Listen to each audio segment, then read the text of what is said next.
It's time for Bartow Yellow Jackets softball on WBF. Tonight's game is sponsored by Kelly Buick GMC of Bartow, doing whatever it takes to earn your business. Evolve Professional Landscape Management. Spaff Jewelers of Bartow and Vallejo. By Rhino Lawyers of Tampa and Lakeland. Pallet One of Bartow. SR Wright and Company. By Ewing Blackwelder and Deuce Insurance. Keats Spray Service of Bartow, taking care of your lawn and garden for over 50 years. Budget You Pull It, the parts you need when you need them. Citrus Air Conditioners of Bartow. By Whidden McLean Funeral Home. Beef O'Brady Sports Pub in the Bartow Center South. And by Bartow Ford. We're different, and we prove it. Now let's go to the ball field for Yellow Jacket softball. Welcome to another exciting afternoon of Yellow Jacket softball here on WBF. I'm Bruce Edmond alongside David Thornburg. We are here in beautiful Clermont as they are announcing the girls right now. We're playing the Doral Thunderbirds, and that's such a cool name. Yeah. I'm really... Firebirds. Firebirds, yeah. Oh, Thunderbirds is better. Yeah. Okay, well... Bartow is being announced right now. We are on field 4. Thank you very much, sir. And this complex is absolutely incredible. I remember it like it was yesterday. And if I could just remember how to get on Highway 50, then I would remember. Yeah, well, traffic was a little packed coming up. Of course, Memorial Day weekend, a lot of people heading out of town. It was a little congested out there, but we made it. Bartow brought a good contingency as we expected. But you look on the Doral side, and that's they brought a pretty good crowd as well. So, about half of the top row on the Doral side is Bartow fans. Oh, okay, yeah. So I do see a couple of our kids over there. So that's probably part of our redneck contingency that would be over there, which is it's really cool. We're about to have the national anthem, folks. So we will do that. We will listen to the national anthem, and then we'll come back and give you the lineups, and they're going to get this game underway right away. We had hoped to come in a little earlier, but we couldn't get the lineups, and I just finished my book, and so give us a few minutes. We'll be ready to go on the other side of the anthem. Yeah, and we'll blow through the lineups, and I'll mess up all the Doral names, and I apologize for anybody who's listening from Doral. If I get any names wrong, you can call Jeff Thornburg back at the station. He'll tell us tell him how to pronounce it, and he'll tell us. And our girls are all lined up, and they're so excited. And now we'll see if they're going to do a national anthem. They started to come in, and Coach said, "No, stay." Introducing the umpires for the game. Okay, they're gonna play ball. So Bartow is a home team. So leading off for Doral is Zoe Abdullah. She's in center field. Batting second is Annabelle Abdullah. She's at short. Megan Villazon is the first baseman. Batting fourth, Sarah Broge, which is Cajun name.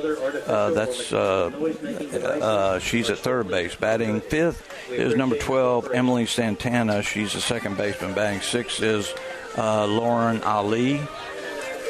She's the catcher. Batting seventh will be Liana Verot. She's the designated player, and she's batting for Isabella Pablo, who is in left field. Yesenia Lopez is the pitcher, and batting ninth is Alondria Barrero. Now, defensively for the Jackets, it's the same. Nothing's changed. It is Oxley on the mound, Gibson behind the plate, Heater at first, Johnson at second, Quartermain at short, Cornelius is at third, Sal in left, Narcisse in center, and Driscoll is in right. Rights of this broadcast for the state semifinal in the Class 6A softball championship have been granted to WWBF Bartow by the Florida High School Athletic Association and is solely intended for the enjoyment of our listening audience. Any rebroadcast, retransmission, or other use of this broadcast without the express written consent of the Florida High School Athletic Association is prohibited. And the batter will be Abdullah. She bats from the left side, and the first pitch is perfect. Oh, my goodness. And they call it a ball. Quite a view we've got here. We are right behind home plate at ground level. We're underneath a tent, thankfully, and the next pitch is upstairs, 2-0. Bartow has faced Doral this year over in the Kissimmee tournament. So it's a 2-0 count now. And the pitch, that's a perfect strike. 2 balls and a strike. Oxley just going to find her groove. Sometimes it takes her 3 or 4 pitches before she finds it, although the first one was pretty nice. Yeah, it was really good. Sometimes you got to find the umpire's zone. And there's another strike, so it's 2-2 just like that. It's a different view. I can see where it's ending up, but it's hard to see the travel of it. But it's an interesting view and an interesting perceptive of it. It's kind of like we're seeing it from... and a 2-2. Oh, my goodness. Kind of seeing it from Mackenzie's perspective a little bit. Yeah, at this ground level. Another perfect pitch right on the outside corner. So now the count goes full, and the pitch, swing and a miss, strike 3. Yeah, just go at her and throw it past her. Great job there by Red.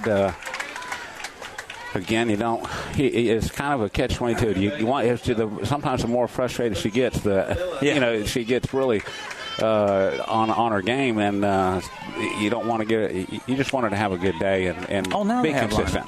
Now Annabelle Abdullah steps in. She bats from the right side. Sisters, and the first pitch is a strike. Annabelle's a shortstop. We're just underway here in beautiful Clermont. And the 1-0 is up and away. Now, see, from this side, I can barely see Oxley and release the ball because the umpire's leaned over this way. I'm right behind the batter. And the pitch upstairs as she fakes a bunt, so it's 2-1. We're so fortunate to be in the shade. It is really hot, and these girls, they're in such great shape. They can go. And the 2-1, that ball is ripped foul down the third baseline. Kick the shade off the dugout and out into left field. Sal throws it back into Quartermain, who throws it to Oxley, and now it's a 2-2 count again.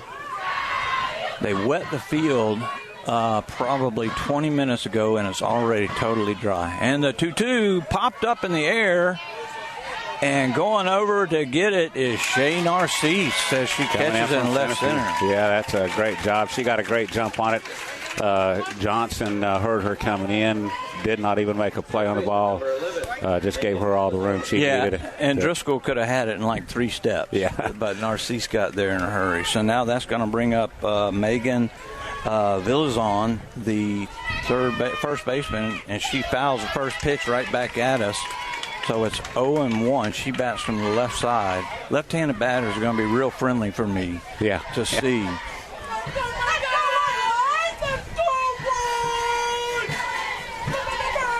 And if this lady gets in our way, big lady getting right in my way. We're good. We're good. Yeah. So I guess I said that pretty loud. So it's a 1-1 count. And wow. Goodness. I don't know where that's missing out. I don't know. This cat. Well, hopefully it's consistent both ways. We'll see when we get up to bat if it's going both ways. 2 balls and a strike. That ball fouled out of play and lands softly over near the other field's dugout. I think that's field 2 over there. Field, I don't know. Yeah. So it's 2 balls, 2 strikes, 2 outs, and the pitch fouls it back, gets a piece of it. Rolls right back to Oxley. This beautiful complex has they've got the netting, and it's they've got it very, very tight. And the 2-2, there's a changeup, some kind of spinner. She doesn't normally throw the changeup in the first inning, so I don't think it was. That just kind of slipped out of her hand. And this is what the heat and humidity will do, but she's used to it. Now the 3-2 pitch, that fouled down the right field line. She turned on that one pretty well. This Doral team only loss this year is to Bartow in a 1-0 game, so they are a formidable team. If you've made it this far, you are formidable. Absolutely, 100%. And the 3-2 pitch, and she hits that, and it gets by Johnson, and is gloved out by Driscoll, so it's the first hit of the ball game. And they've got a lip out there, David, that could be dangerous. Yeah, because that ball on the ground, and it popped up in the air. That could have come into play later on if so Sarah Bruges will step in. She bats on the right side, pops the first pitch foul out of play.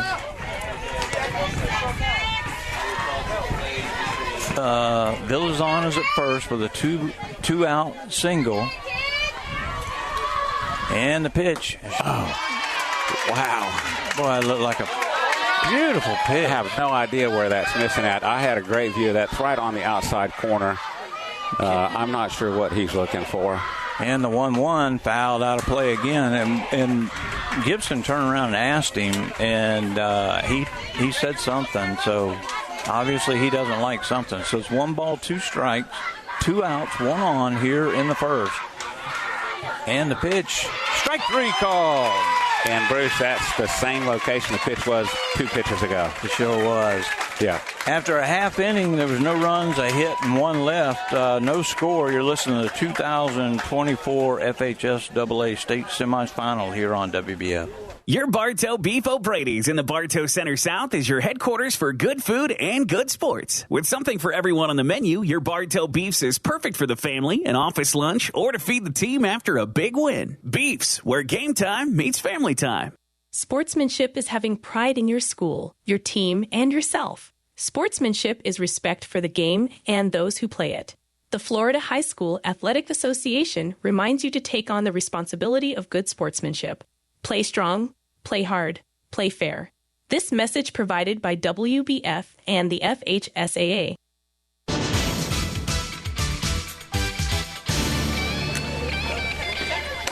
Welcome back to Yellow Jacket Softball on WBF. I'm Bruce Edmond alongside David Thornburg. We go to the bottom of the first inning. No change in the Bartow order. It's Driscoll, Gibson, Cornelius, Oxley, Heater, Narcisse, Parker, Sal, Johnson, and Quartermain.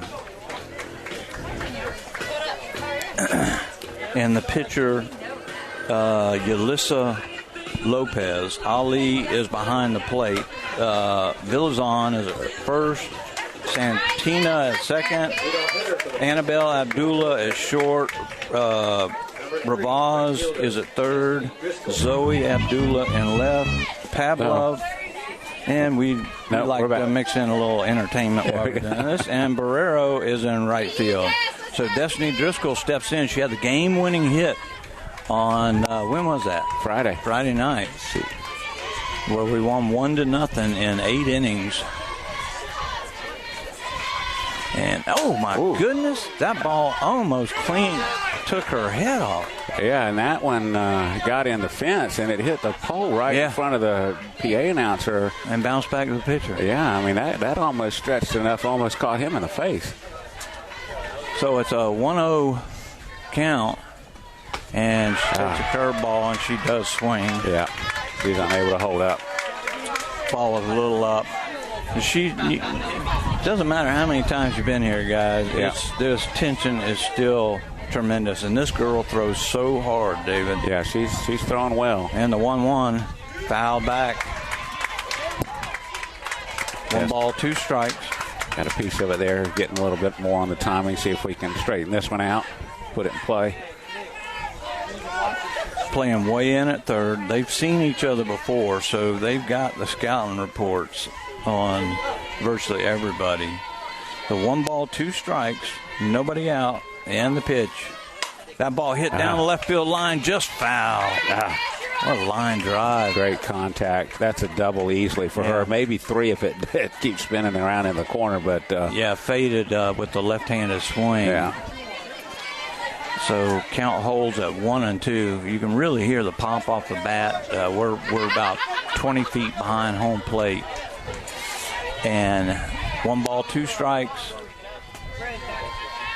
Long look in, and the pitch fouled again out of play. So Driscoll really working her hard. Great at bat. We do want to give a shout out to Rick Sow and Roland Oxley, who are normally in the booth with us. Yep. I was going to say we might mic up Oxley, but I don't think we could do that under these rules. And the 1-2 fouled out of play again. So this will be her 7th pitch. Just to start out the first batter. And with the heat, that can play down in the lineup. Big, tall right-hander on the mound. 1 ball, 2 strikes, and the pitch. She fouls it off again. So thrilled with that.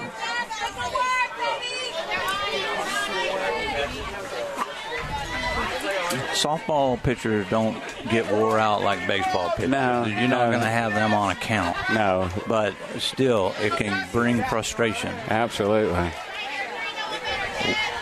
And that field is already cloud and dusty. And the 1-2 and upstairs 2-2. She did not go. No. Great job of holding up there. 2 balls, 2 strikes, nobody out. We're in the bottom of the first inning, no score. Driscoll still at the plate. It's like a 5-minute at bat. Yeah. Driscoll's got to have a ton of confidence right now. Way outside, 3 balls and 2 strikes. You know what else this does, Bruce, is not just the toll it takes on her throwing so many pitches, but you got position players out there that are just kind of standing around, and it kind of lull them a little bit. Yeah, and the girls in the dugout are seeing what kind of pitches she's throwing, too. Yeah. And that dust is really blowing up in the infield now. And the pitch, and that ball's going to be hit right up the middle. It's going to be a base hit for Destiny Driscoll as the shortstop dove for it and was able to glove it, but no play, David. Yeah, a great effort by the shortstop. Short hopped her, but could not get up in time to even make an attempt to get to Speedy Driscoll. Now with the lead runner on, can we apply pressure to start this game? And she deserved that, man. That was like an 8-pitch at bat, 7-8 pitch at bat. Yeah.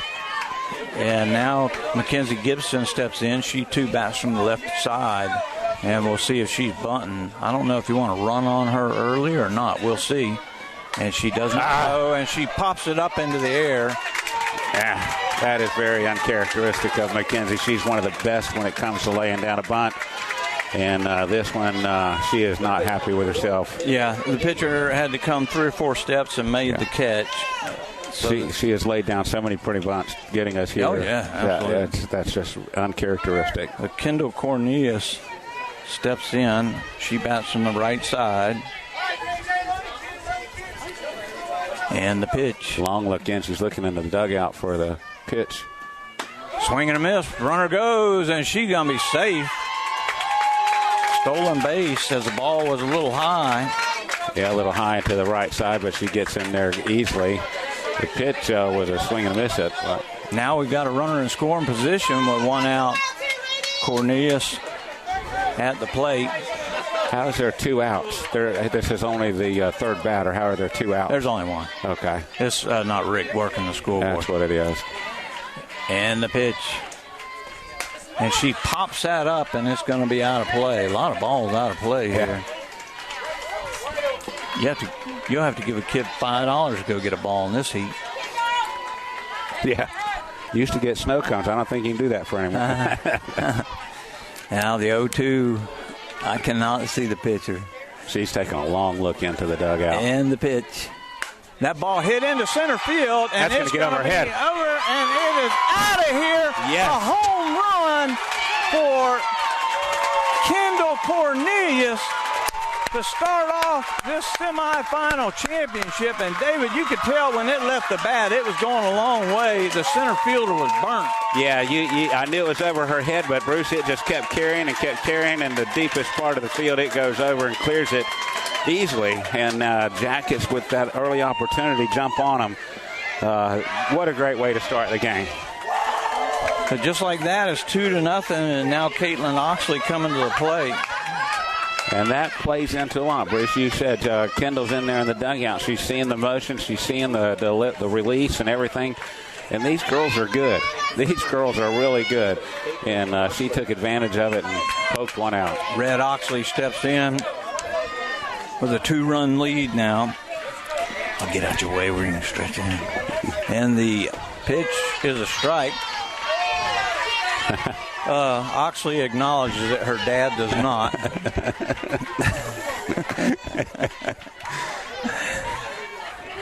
And it's a 0-1 count to Red. And she fouls that one right off the end of the bat. Yeah, down the right field line. Out of play. 0-2. There's kind of a hole where the girls are standing in with their right foot, David. You see that a lot in Little League. You don't see it as much in softball. And the 0-2 fouls that one back. So a good cut by Oxley. I thought that was a foul ball. Everybody else thought it was a foul ball, and that's a foul ball. Yeah, it went right back to the play Yeah, she didn't bunt. Yeah, they're talking about it right now, and they're going to ask. They're saying it was a swing and a miss, and it was a third strike, and throwing her out at first is what the officials are saying. Well, the doofus umpire at first base is not supposed to make that call. It's the home plate umpire. You've clearly heard the crack of the bat. Yeah, you hear it tip the bat. Oh, they're calling her out. Oh, wow. Okay. Yeah, see, and you could tell because as soon as it came back, Red turned around and looked back in the dugout, looked towards Coach Rutenbar. Boy, Oxley. Yeah. Yeah, that was a horrible call. Horrible call. And a state semifinal. Yeah. You've got this. Yeah, that's horrible. And now Julia Heater steps in and takes up and away. Ball one. Oh, my goodness. I just can't. It's hard for me to get over this one now. We're sitting right here. And what the thing is the ball ricocheted and bounced back from the net almost out to the pitcher, which made it easy for the pitcher just to pick it up and toss it to the first baseman. So and Oxley never moved because it was a foul ball. Yeah. 1 ball, 1 strike, 2 outs, 2 in for the Jackets. They lead 2-0.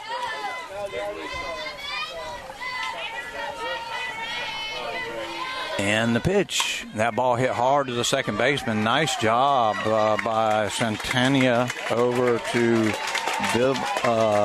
Villazon. So it goes 4-3 on the putout. But the Jackets get 2 runs on 2 hits and leave none. After 1 inning, it's Bartow 2, Doral nothing. You're listening to 2024 State Semifinal here on WBF. Hi, Benny Jr. here with Bartow Ford, and the great thing about being right in Bartow, Florida, is we are centrally located. The right way will always lead you to Bartow Ford, where we save you time and money. Bartow Ford, we're different, and we prove it. Posting pictures from today's event on your social media accounts? Tag the FHS8A and we'll repost and share it. Follow the FHS8A on X, Instagram, and Snapchat by searching for FHSAA. You can also like us on Facebook at facebook.com/FHSAA. Keep up with teams and people who strive to make high school athletics in the state of Florida the best. That's facebook.com/FHSAA.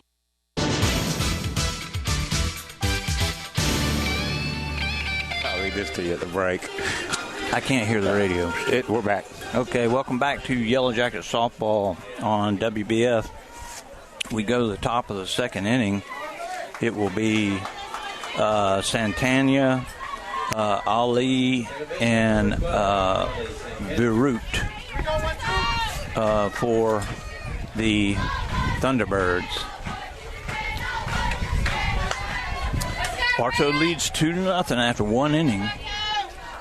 And Santana bats from the right side in the first pitch. Of course you missed that one, too. No. Boy, I'm glad Oxley's not up here with us right now. He's a little off to our left over there. He was. And he was giving him the business. So the 1-0 pitch, up and away, 2-0. Jackets lead 2-0 if you're just tuning in off the big home run by Kendall Cornelius. And that was set up by an 8-pitch at bat by Destiny Driscoll before she singled and got on. 3-0. You got to wonder if that call didn't affect Oxley a little bit. Now it's time for her to dig down deep and just remember what her job is right now. Yeah. She's a pro. There's a strike. She's a pro. Yeah, just come at her, come get them. 3 balls and a strike.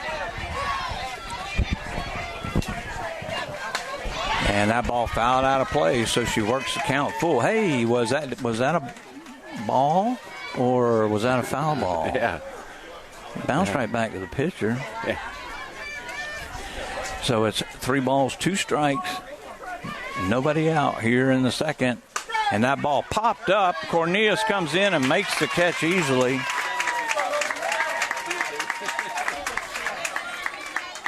So there's 1 out as Cornelius had to take about 3 steps in to make the catch. Great job by Red to come back and now the catcher, get the batter. Lauren Ali, steps in. She bats from the right side. And the pitch. Oh, boy, these are really good pitches, David. They really are. And I don't know if that's, I guess he's calling that upstairs, because it's not missing the plate. And the 1-0, that bowed down the right side, and Johnson and Driscoll give chase, but it just, they weren't going to get to it. No way. Not enough air. Not enough air under it. Not. 1 ball, 1 strike. 1 out. Here in the top of the second, Jackets lead 2-0. We do have and there's a check swing. Oxley will come over. She'll glove it and tag her out on the way. Great job by Oxley. Great job. Great hustle. Like you mentioned, the check swing goes down the right field line, just not even halfway to first base. She quickly off, gets it.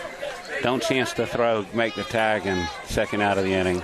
Now the designated player, Leonie Baruch. I think that's Laney. Laney, I think. Leonie Baruch. It's spelled differently. But. And she fouls the first pitch back. She bats from the right side. We do want to say hello to our rednecks in the outfield. There are no trucks out there. No. But John Flanders became a redneck. He said he sat in the outfield. He said it was the best view he had of the game. Yeah. And there's a Oh, my goodness. And Mackenzie's asking him again, where did that miss? Rudenbar was asking, and she just threw her arms up. I don't know. 1 ball, 1 strike, 2 outs. And the pitch. That's a little roller to Cornelius. Fires to first in time. Good job by Julia Heater on the other end with the receiving. Had to stretch a little bit for it, but makes a good catch. So no runs, no hits, no errors after 1.5. It's Bartow 2, Doral nothing. You're listening to the 2024 FHSA State Semifinal here on WBF. At Budget You Pull into Bartow, they'll buy your old vehicle and even arrange to pick it up. We buy junk cars here. We can also arrange for towing from you. We use Gator Towing for our towing service, so you know you get insured a professiontional towing vehicle. And they cover Polk County. Budget Auto Parts at Bartow. If you've been involved in a motorcycle, truck, or car accident, you need Rhino Lawyers on your side. After your immediate medical attention, call Rhino Lawyers at 844-RHINO-77. Rhino Lawyers, Tampa and Lakeland. For the latest official news about Florida high school sports, including results of all tournaments in the FHSAA Championships, visit FHSAA.com, the official website of the Florida High School Athletic Association. That's FHSAA.com. Catch live and on-demand post-season coverage of Florida high school sports at nfhsnetwork.com, the official online partner of the FHSAA. Barely hear the station. Welcome back to Yellow Jacket softball on WBF. Bruce Edmond, David Thornburg. We go to the bottom of the second. Jackets lead 2-0. It'll be Shay Narcisse, Shay Parker, and Naomi Johnson. And Narcisse steps in. And she hits the first pitch, and a nice job by the second baseman, but they are not going to get her. No. It's going to be an infield hit for Narcisse, as that's where speed kills, David. Yeah, and that the second baseman, she's upset with herself, but, she really, if she saw it from this end, she did a great job of getting to it first off. She knocks it down. It just could not, she just could not keep it in the glove, and that's the extra step that Narcisse needed to make it there. Had to bring up Shay Parker. Shay is a designated player, bats on the right side. And the pitch way inside. Ball one. We'll see if Rubenbar doesn't send Narcisse here and then maybe try to bunt her to third. And the 1-0 pitch. Well, another long look in. She is looking into the dugout for the pitches. Fouled right back at us. Yes, I cannot see the pitcher. The only thing I can see is her legs when it's a right-handed batter. She's looking in at every pitch. She's looking in the dugout for it, and that's what we're so grateful for Red for. A long look in, and now the pitch. And Narcisse, or Parker, that's a fair ball. Oh, he called it foul? Oh, yes, he did. Oh, my God. Wow. Tex Howell's right there. He's not putting up much of a fight, so I'm going to... Yeah. We can't see the line, so we can't. And it's not painted very well out there. That's a really poor job of painting the outfield line. It doesn't. The left side, you can barely see anything over there. Right. The right side is a faded white line from days ago. Shay Parker steps in with a 1-ball, 2-strike count. Narcisse is at first, and the pitch, and that ball is hit up the middle. A base hit, back-to-back hits for the Jackets. Great job by Shay Parker to come back after that foul ball. A lot of times that next pitch is a strike and out, but she sticks with it and drives one right back up the middle. Another diving effort by the second baseman, but unable to get to it. Yeah, she is all over the place, and she is just missed by a couple inches. She's a really good player out there. You can tell that this is a good team. They are here, like we mentioned. If you're here, you're not here by mistake. Yeah. You may get a break or two, or you may get things like that, but you have to have the talent to be here, and these girls have it. You can see it in their fielding. Just thankfully we have Red to counteract everything else, because she's done a great job the first two innings of. And the coach is out talking to his players right now. Number one, they're figuring out a play where they're going to go with the ball. Number two, he's got to settle down his superstar pitcher. Yeah. As Naomi Johnson. Yeah. Our own talented second baseman. Naima. I get it right. Yeah. I love her. And she squares, and that ball gets away, and everybody's going to be safe. She did commit, so it was a strike, but when it got under the glove. Great job by John. Did he call that a strike? Yeah. She left it out there. Okay. She offered for it. So now we got Narcisse at third, Parker at second, and Johnson with the 0-1 count. And she can hit. Ball a little up and in. 1-ball, 1 strike. Jackets lead 2-0 here in the bottom of the second. Trying to add to it. A good base hit will score 2 easily. And the pitch. And she fouls that one, or rolls it right to the pitcher, and nobody will go anywhere. Yeah, good contact. It just had to be right back at the pitcher, and that if it's either left or right and the pitcher has to move, then that's going to give Johnson enough time to attempt to possibly come in. But since she didn't have to move, it's just an easy put out at first. And that's where Rutenbar being right there helps out. Now Kinley Quartermain steps in. She bats from the right side with 2 on, 1 out, and the pitch. And Quartermain fouls that one out of play. She's been coming on of late, some good at-bats. All these girls are seeing the ball well. Yeah. Well, towards the end of the year, they all seem to be swinging the bat very well. May not be always getting the results you want, but when you're swinging it well, it's like if you're hitting a good putt, eventually they're going to go in. Yeah. And the 0-1 fouled out right back at us, so it's 0-2. Quartermain with 1 out, 2 on. Narcisse is at third. Parker is at second. 0-2 count to Quartermain. And the umpire is pointing to something down the right field line. Tech's not sure what he's pointing at. I don't know. Roy Fuca's down there, but he's in his box. I ain't letting Roy. There was a ball on the field out Roy there. ain't going nowhere. Yeah, Roy. I'm not going to run Roy off. So with no balls, 2 strikes, 1 out, 2 on. And the pitch. Way outside. 1-2. Catcher set up out there, Bruce. They were trying to get Quartermain to chase, and she very disciplined took that pitch. And that's where she wasn't disciplined earlier the first few times I saw her, but she has gotten way more disciplined. And the 1-2 pitch, up and away, 2-2. This girl on the mound, Bruce, she is a good pitcher. She's throwing the ball well. I would have to have a pad in my glove. Yeah, she is throwing the ball really hard. She's just missing right now. 2 balls, 2 strikes, and the pitch. Strike 3. Got her to swing. Well, that's good pitch. Yeah, it was a great pitch. The changing of your eyes. You got to change where the eyes are looking. She's been going outside, brings it back in on the hands, and gets her to swing and miss. Driscoll singled and scored in about an 8-pitch at bat, her first time up.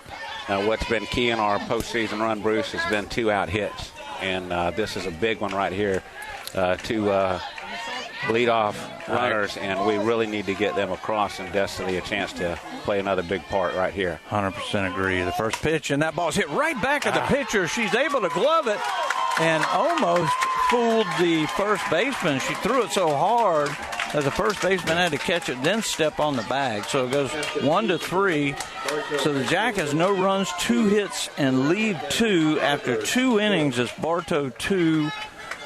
Doral nothing. You're listening to the 2014 State Semifinal here on WBF. This is Joe DeCesare with Citrus Air Conditioners. This summer is going to be a hot one, but it's not too late to get a great deal on a new AC. Until June 30th, you can still take advantage of our winter discounts. Call Citrus Air today for a free quote at 534-1171. The Ewing, Blackwelder, and Deuce Insurance Agency has been serving Central Florida since 1984. They all work and live in your neighborhood and take pride in our history. Offices in Bartow, there when you need them, representing only the most reliable companies in the industry. Today's game in the FHSAA Softball Championship is sponsored by the Florida High School Athletic Association. The FHSAA is a democratic organization with a membership of more than 800 middle and senior high schools, all committed to ensuring that Florida's student athletes can compete fairly and equitably in an educational environment. The Florida High School Athletic Association, building leaders through teamwork, sportsmanship, and citizenship.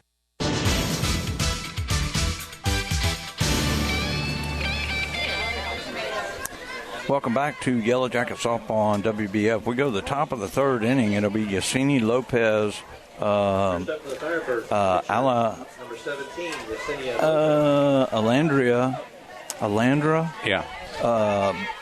Barrero, and then back to the top of the lineup, Zoe Abdullah. Lopez bats from the right side, the pitcher, and she pops that one up, and that's going to be, I mean, it looked tough. And then all of a sudden, Driscoll's just kind of standing there. Yeah, she just floats right on over there, makes it easy. So one pitch and one down, and Barrera steps in. She bats from the left side. And the pitch. And that ball check swing almost right into our dugout, Dave. Yep. There's a big puddle on the field right in front of our dugout. I wonder if there's maybe a leaky faucet or something. That's unusual. It was 0-1, and the pitch just misses low and away. Jackets lead 2-0. If you're just tuning in, we're in the top of the third inning. And the 1-1, and that one, she did. Oh my goodness. That is twice. That is twice that they've, in our opinion, missed that check call.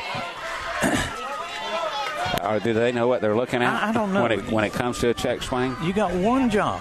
Yeah. One job. That's it. And now it goes 3-1, and Oxley again is going to have to dig down deep. One out in the inning. And the pitch.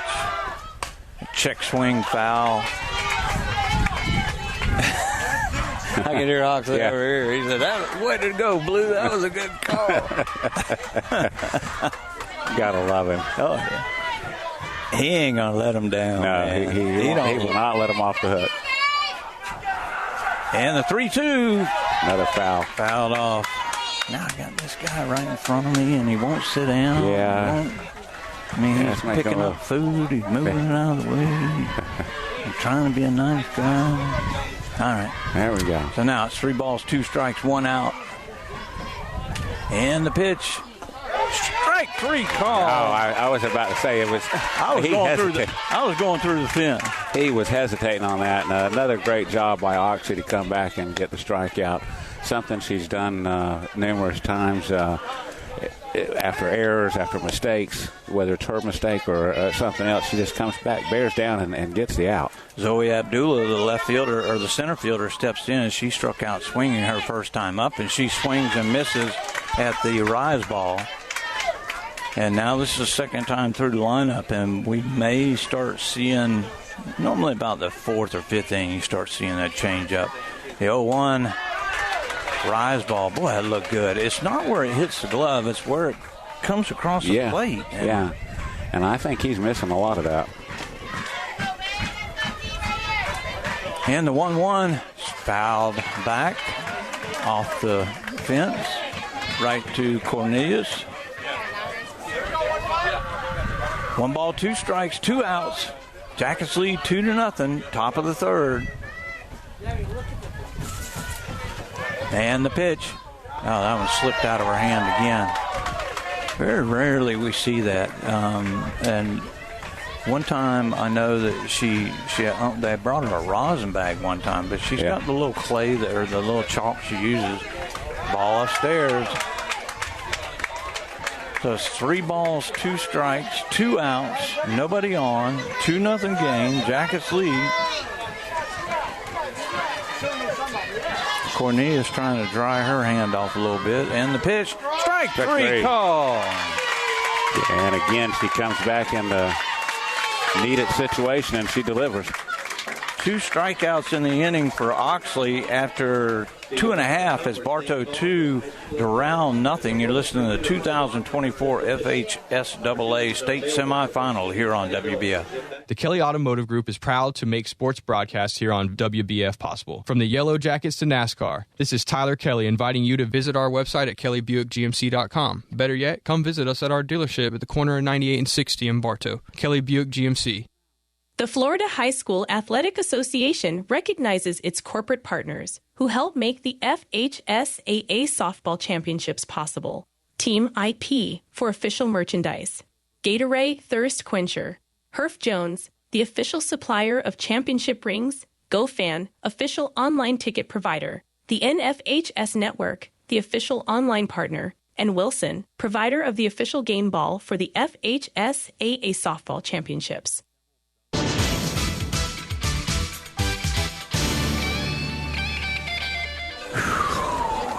Welcome back to Yellow Jacket Softball on WBF. Bruce Edmond, David Thornburg. We go to the bottom of the third inning. It'll be Mackenzie Gibson.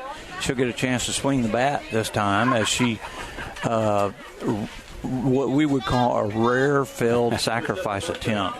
She is normally just nails, and she popped it up to the pitcher her first time up.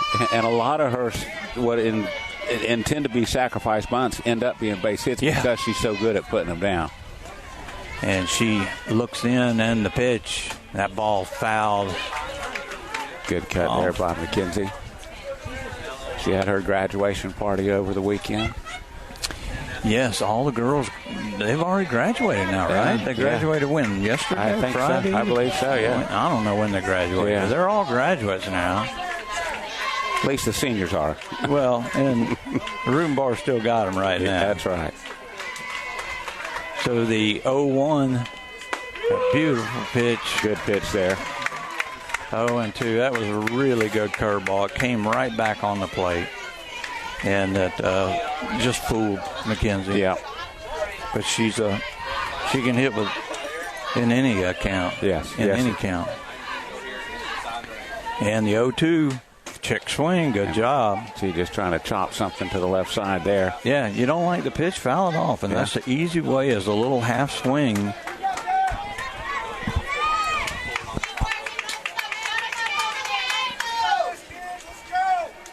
No balls, 2 strikes, nobody out here in the third. Jackets lead 2-0 in the pitch, and that ball's hit right over the left fielder, and center fielder was playing in. Yeah. Got to hit it just over the shortstop's head, but you're right. The center fielder was playing to that left side and in a little bit, and she took about 5 steps in and makes the catch. Good job by Pavlov, the center fielder. And now Kendall Cornelius, who hit the bomb to right center to give the Jackets a 2-run lead back in the first inning, steps in. And Bruce, she has just been tearing the cover off here towards the end of the season, and hopefully she can continue right here. And the pitch, that ball rolling foul, a little nubber off the end of the bat. You know, I one question I have is who. I guess it would be 2. One, who washes these uniforms when they're finally done, and what do they use to get them white again? I don't know. I think you just got to throw them away and order some new ones. I mean, who wouldn't touch them? And that ball's hit into shallow right field, and going back, making the catch is the second baseman, Santina, and the right fielder should have called her out. That was a good play by Santina. We've seen several plays out of her. Yeah, and I think the right fielder was calling because she kept coming in. But thankfully, no collision for their part, no collision on their part. Nobody hurt. So Red Oxley steps in. Uncharacteristic strikeout her first time up. She fouled off 2 or 3 pitches. And that pitch is hit a slow roller to third, fires, and in time.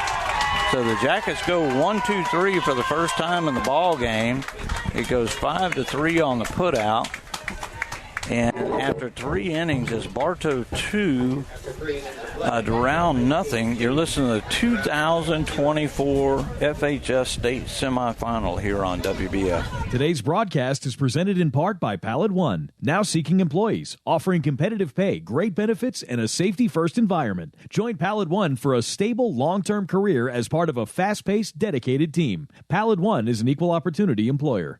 35 amazing years. Hey, that's us here at Spath Jewelers. We offer services such as beautiful custom work that's sure to wow, repairs, complimentary cleaning, appraisals, watch repairs, financing. What more do you need? We're here Monday through Friday, 10 to 7, and Saturdays from 10 to 5.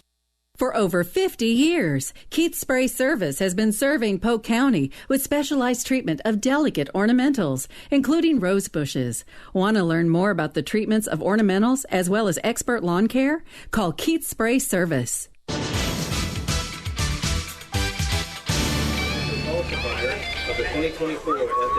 Welcome back to Yellow Jacket Softball on WBF. We go to the top of the fourth inning. Red Oxley has given up one hit in this ball game. She's back at this is the number 2 batter, the shortstop, Annabella Abdullah. She bats from the right side. She flew out to Shea Narcisse her first time up.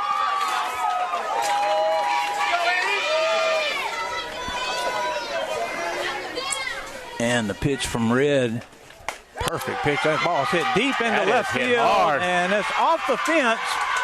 It's going to be an easy double, and they will hit the cutoff. So a stand-up double. And I'm worried about Sal out there. I think she twisted her ankle going after that. She twisted her ankle several weeks ago, and she's been playing on that bad wing. And she's out there on it gingerly right now. Well hit ball. Really good. She just turned on the first pitch, and that's what they're going at. They're going after the first pitch. And no, Red likes to get ahead in the count, and it's not a bad idea as Villazon, the first baseman, steps in. She had the only hit. The only other hit. Yeah. Runner at second, nobody out. Jackets lead 2-0. 2 strikes on Villazon, and the pitch, strike 3.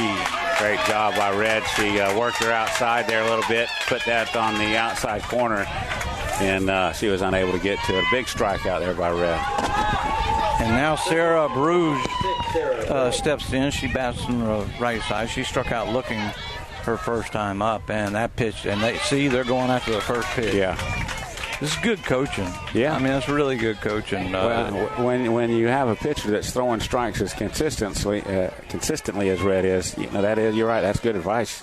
Take advantage of it. 0-1 fouled out of play. So 0-2 quickly to the big third baseman for Doral. And the 0-2 pitch. Just misses. Just barely misses. A rise ball.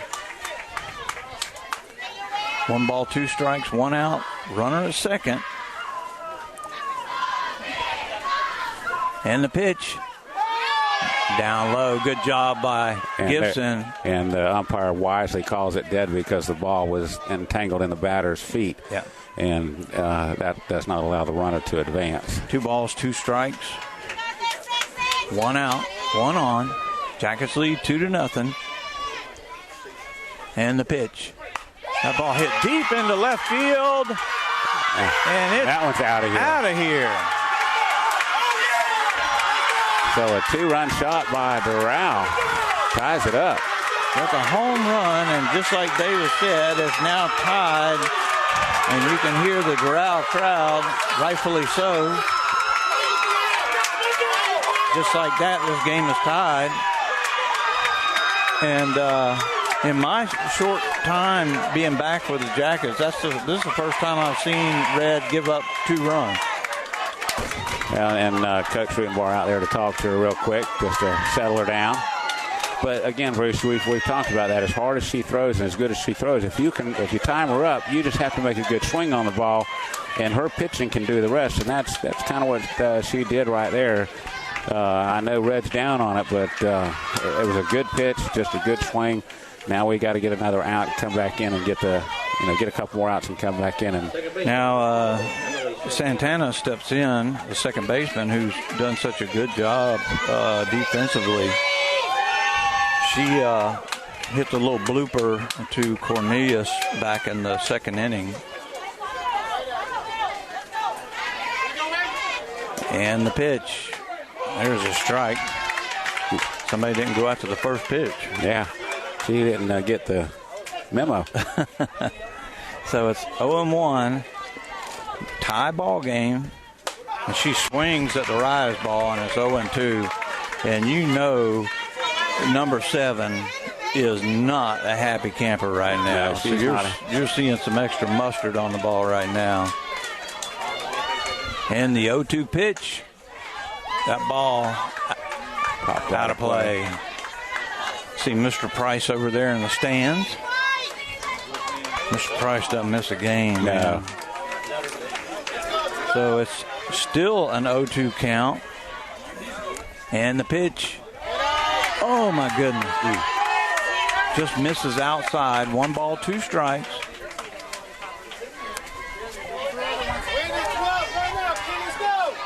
One out. 2 runs in for Doral. And the pitch.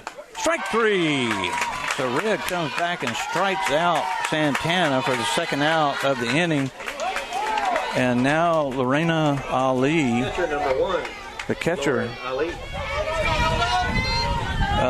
steps in.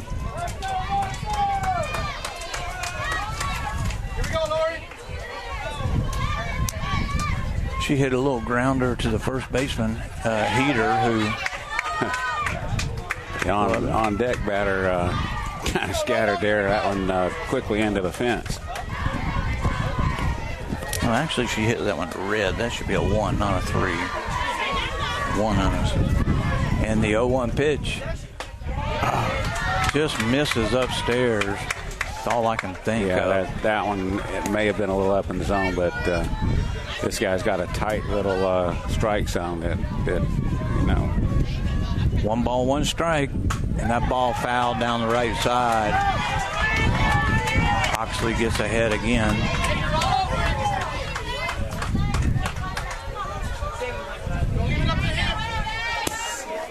One ball, 2 strikes, 2 outs, 2 runs in for Doral. It's a 2-2 ball game. And the pitch. Up and in. So now it's deuces all over the board. The board is just deuces everywhere. 2 balls, 2 strikes, 2 outs, 2-2 ball game. And the pitch. Ball hit foul down the line as Cornelius will backhand it and throw it back to Oxley.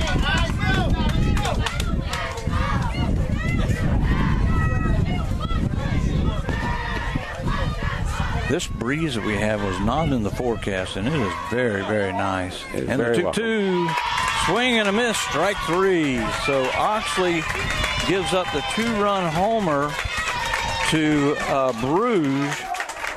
And after 3.5 innings, we're now tied. You're listening to the 2024 FHSAA State Semifinal here on WBF. The Whitten McLean Funeral Home of Bartow and the McLean Funeral Home of Fort Meade hold high the responsibility placed on them, offering you the personal attention and distinctive service you deserve. Whitten and McLean, synonymous with service. In today's complicated financial world, it's nice to know that Steve Wright & Company is there, helping you utilize your resources more effectively as you work toward your financial goals, from tax returns to retirement plans and all the stops in between. Rely on Steve Wright & Company on Avenue H in Winter Haven. Softball fans, the best games are yet to be played. Make plans to attend the 2024 Florida High School Softball State Championships. The intense action takes place May 20th through 25th at Legends Way Ball Fields in Clermont. Come out and watch state champions crowned in all 7 classifications. For more information, visit FHSAA.com.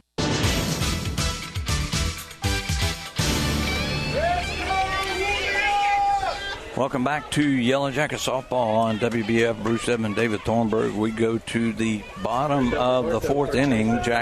We're a tie ball game, 2-2. Julia Heater, Shay Narcisse, and Shay Parker for the Jackets.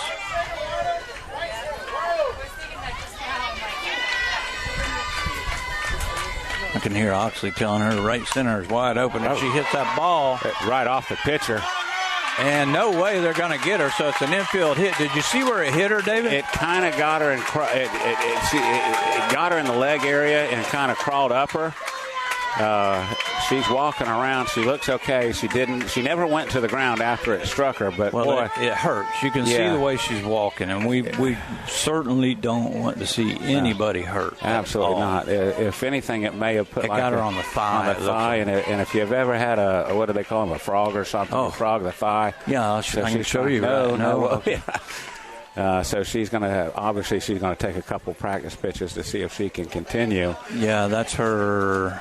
But that's her plant leg, not the push leg, but She likes to bend down real low. As it came off of her, Bruce, it kind of bounced on the clay a couple of times. Third baseman came over and fielded it, made a throw over to first, but Julia was there in plenty of time. So great job of hitting. That's what we need. We need to get runners on base. We need to execute and put up a couple more runs because this Doral team obviously swinging the bat well. We don't need to take it for granted that another run or two is going to be enough. Lopez is going to be okay. She's going to stay on the mound. And now Shea Narcisse singled and was stranded at third base her first time up. Got Julia Heater, who's got deceptive speed. You talk about the toughness of these gals, Bruce. That would have had me in the hospital probably. You kidding me? The hospital's right down the road. I was thinking about that when we got here.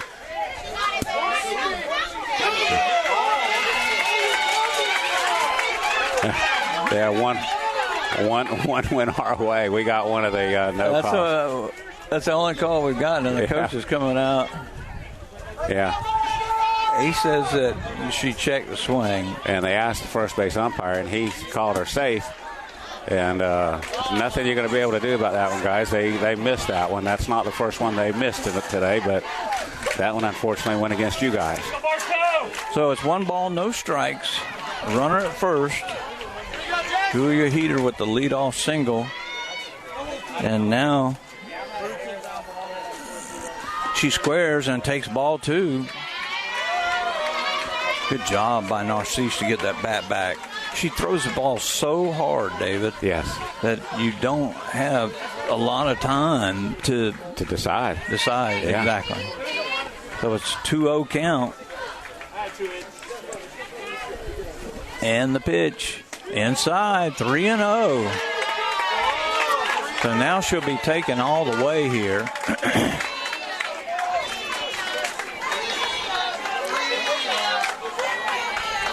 3-0 count in a 2-2 ball game. Heater at first, Narcisse at the plate.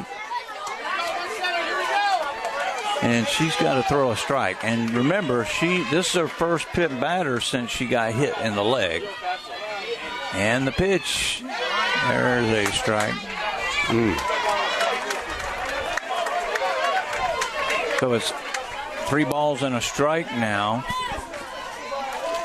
And Narcisse will be hitting or bunting right here with the 3-1 count. And the pitch. She squares and puts it down and it's foul. Oh my goodness.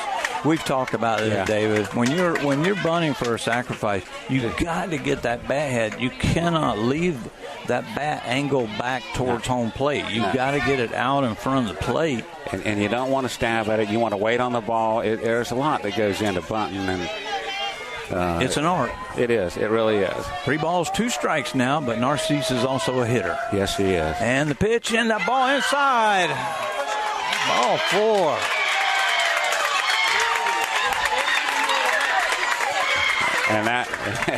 And now they're seeing the strike zone that's been affecting us, and the Doral faithful are unhappy with that call. Well, and I've got the perfect view. I've got the corner of the plate right in my eye, and it was 2 inches off the plate easily.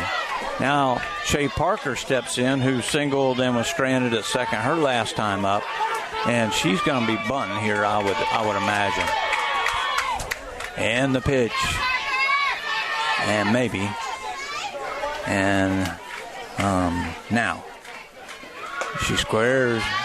Oh my goodness, that was a good pitch. And she missed a signal. Yeah. So she goes down to chat with Rutenbar. He's not getting on to her, so it wasn't something. It's not something big. He's tapping her on the helmet, saying she knows what she's doing. So it's 1 ball count to Shea Parker, who singled her only time up, as we're in the bottom of the 4th inning. Come on, Shea. And the pitch, and she squares this time, and that's a beautiful ball. It hits her. It hits her. Yeah, the bunt hit her, and she was in fair territory. They've got to go back. It did hit her. Yeah. It was just unfortunate. Yeah. It was a good bunt. She couldn't get out of the way. There's no way. Yeah, and she's taken off her first, and it hits the ground, spins back, and catches her on the foot. And that was a good call. Unfortunate event for Shea Parker. She laid down such a great little bunt. It was a beautiful bunt, but it spun back towards her. That was going to be trouble getting an out, let alone it being just a sacrifice. It was going to be trouble getting her out. Now Johnson steps in, and she is not bunting. Runners at first and second, one out. We can't have another inning where we strand 2 on when we had 2 on with nobody out. We really need to get something going this inning. Long look in as usual, and now the pitch. That's a strike. It's a good pitch. Right on the inside part of the plate. 1 ball, 1 strike. 1 out. 2-2 ball game. 2 on for the Jackets.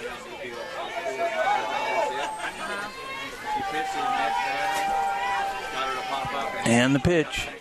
And Johnson fouls that back. She just missed that. Yes. She just missed it.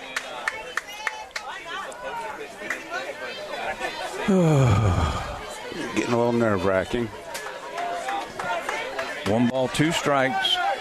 1 out, 2 on. Tied ball game at 2. Now time called. The umpire. Oh, there's a ball. Somebody threw in a ball. So it's 1 ball, 2 strikes again. It's like Beline Gomez is going to come to the plate next season. And the pitch. Ball fouled out of play again. Good job by Johnson, holding strong. This is what Driscoll did her first time up, and then was able finally to get something on it. Get something through, yeah. And 1 ball, 2 strikes. And the pitch. Swing and a miss. Strike 3. It was a pretty good pitch there. Good swing, good cut by Johnson. She just missed it. Balin Gomez comes in. She has been super. Yeah, she's been swinging the bat well. Comes in for Quartermain, and with 2 on, Rutenbar's going to see if she can't gap one, and she has home run ability. And with this pitcher, she certainly has the ability if she can square one up. Absolutely. A gap where something in the gap would be great. If you get something in the gap to the fence, then Narcisse is going to score from first. And long looking pitch to Gomez, and she squares, and the runner not going. She was going, but the shortstop caught up to her, and so Heater goes back to second base. Yeah. I don't know what that was. Well, I think they were going to try and catch. They were trying to draw the third baseman in and get that free base over there, but the shortstop did a great job of coming over, but nobody covered second. 1 ball or no strikes, or 1 strike count to Gomez, pinch hitting. And now the pitch. There's the ball inside. Oh, my goodness. My. Wow. And Rutenbar just turns around and kind of walks around the... I mean, I'm right here. He hasn't called that. He's made very good calls on this inside part of the plate, and he just misses it.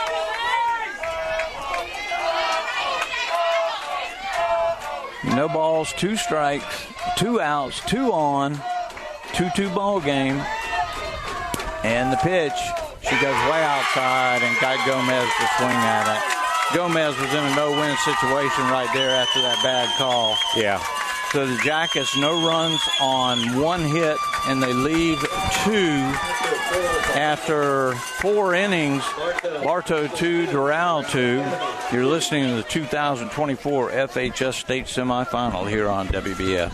When you drive by Bartow Ford, you see a huge lot. But what you might not know is we have over 72 service bays and can customize your truck with lift, wheels, and tires. At Bartow Ford, we have you covered. Bartow Ford, we're different, and we prove it. If you're looking for good food and good family time, look no farther than Beef O'Brady's in the Bartow Center South. Your Bartow Beefs is perfect for lunch or dinner for the whole family or whole team. Your Bartow Beefs, where game time meets family time. You'll always get great prices at Budget You Pull of the Bartow. Here's Craig. We have starters for $20, alternators for $20, AC compressors for $31. Every door is $55, and motors are $200. Budget You Pull it, Highway 60 East. We are FM 102.9, 97.1, and AM 1130. WWBF Bartow.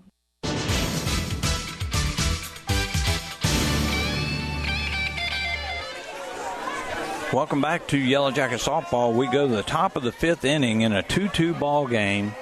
2 home runs, one by Cornelius and the other by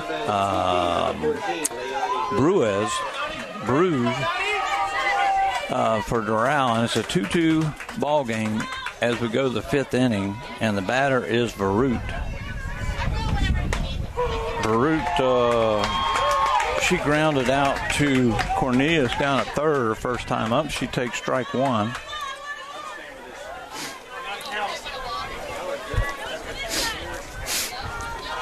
And the 0-1 pitch on the way. Strike 2. Got to be a strike. Oh, my goodness. Oh, my gosh. Oh, boy. 1 ball, 1 strike. 2-2 ball game. And the 1-1. That ball hit right over Cornelius' head, so a leadoff single for Verut. Yeah, something off the end of the bat that just managed to get its way through. That's the 4th hit for Doral. They're swinging the bats, doing everything they can. And now Lopez, the pitcher, you've seen the Lopez coming to the plate. They're going to have a pinch runner, number 27. I don't have their... number 27, that's going to be Isabella Pavlaw. Pavlaw? Yeah. Okay. She's actually the left fielder. So she comes in to run. Lopez not used to signals, so she goes down and talks to her coach. Lopez, she looks like a hitter, but doubt she's asked to bunt a whole lot. And we'll see what they do. We'll see if they try to run on Gibson. Nobody out. Lopez steps in from the right side, and the pitch upstairs. Ball 1.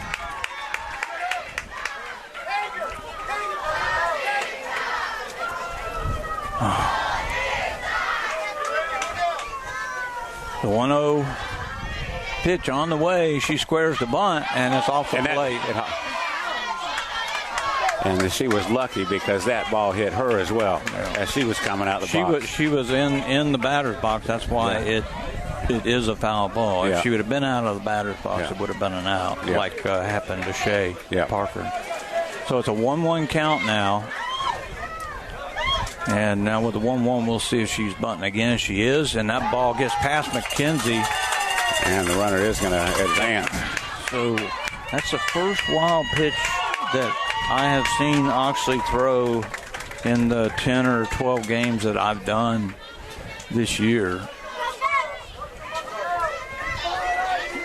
And the only thing I can think of is McKenzie wasn't set up, and she thought it was going somewhere else. That ball upstairs. So now it's 3-1 to the opposing pitcher.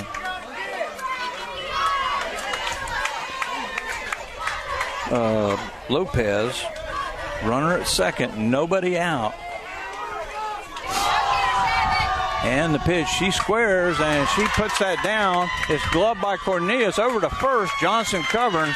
Great job by Cornelius. Yes, great job for her to come in and get that. And a beautiful sacrifice for Lopez.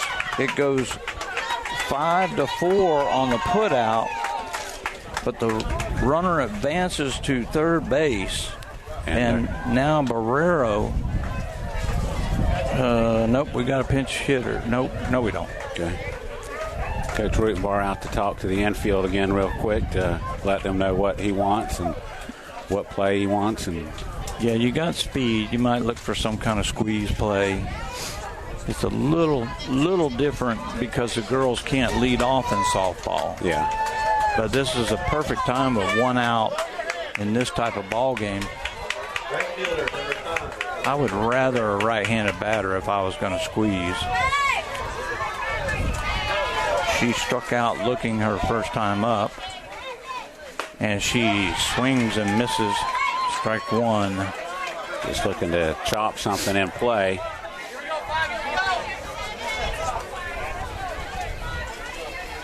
No balls and a strike, one out, runner at third, and she squares this time and takes the ball up and away. 1-1.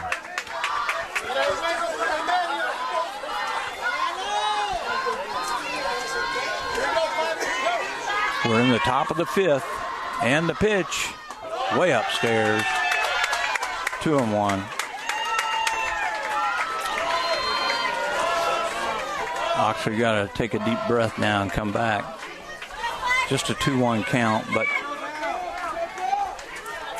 and the 2-1 pitch. And that ball is bunted right back to Oxley. She looks back to third and she fakes the throw. And so the runner's going to take off to second. And Rudenbar will probably, no, he can't come out of the dugout. No, he can't. So now you got runners at second and third. It's an infield single. I'm not sure if that was designed that she tried to get the runner off or if she didn't think she had a play. It was a really good she bunt. had a play. And that ball is bunted foul. And this is what they're going to do. They're going to play small ball and try to get that lead run in. Only one out in the inning, so Jackets need something here, need a big play. One strike now to the leadoff batter, Abdullah, and she bunts this one, and they'll go to third. And oh my gosh. What a bang play.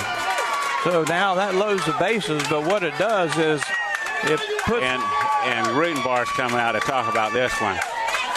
It looked like they had her off the bag. It was a great play by Cornelius, a great throw, and a great tag by Quartermain. We just did not get the call.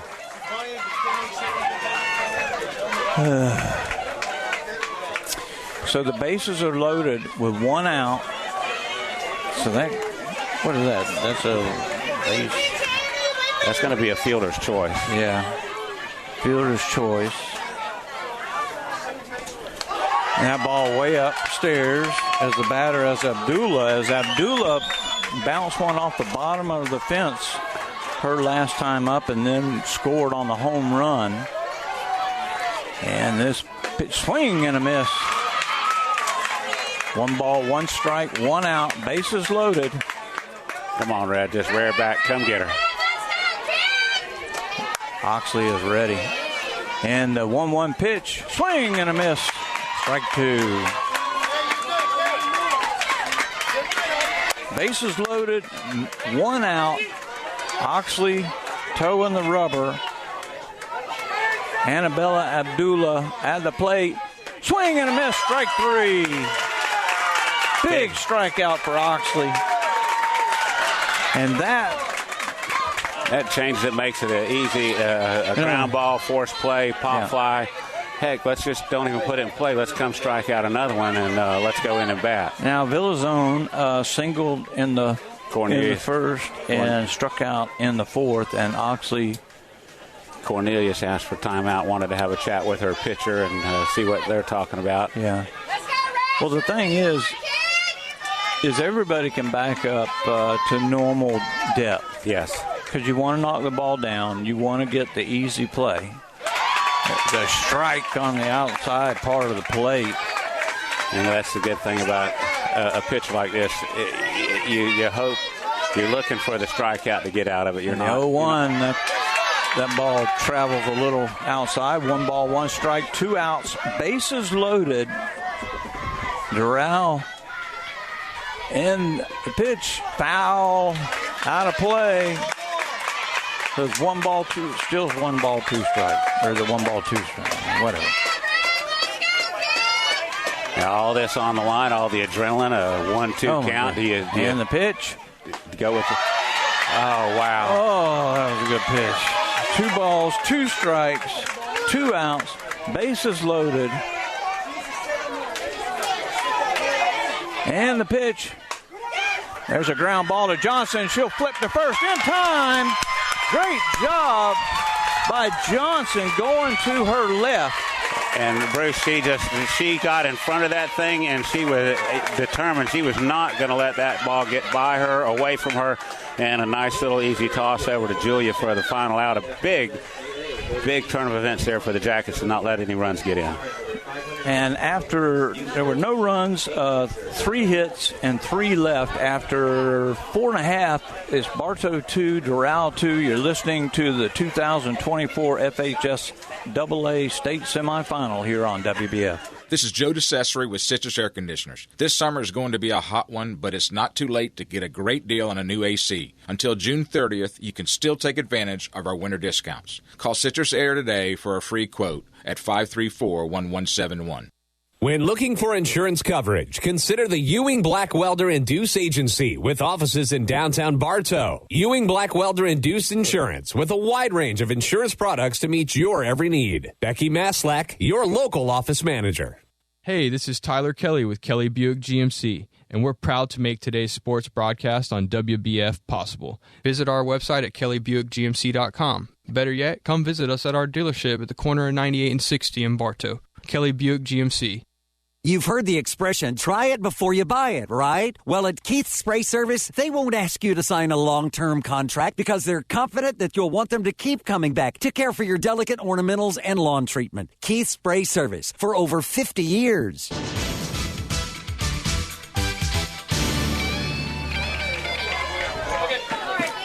Destiny Driscoll will step in here in the bottom of the 5th as the leadoff batter, and the first pitch is going to be at a one hopper to the shortstop, fires to first, and they get the speedy Driscoll. Yeah, that was just unfortunate that it's right at the second baseman or the shortstop, and a clean one hopper at that.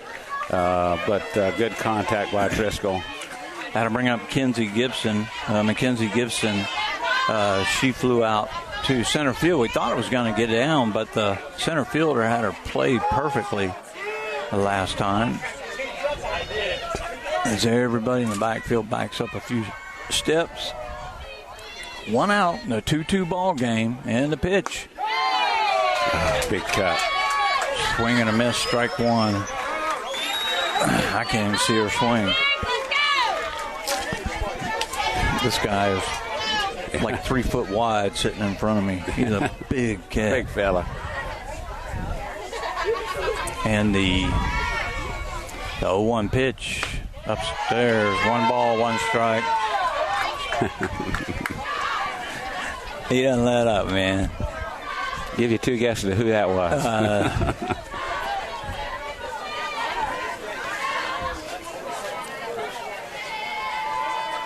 And the 1-1 pitch upstairs.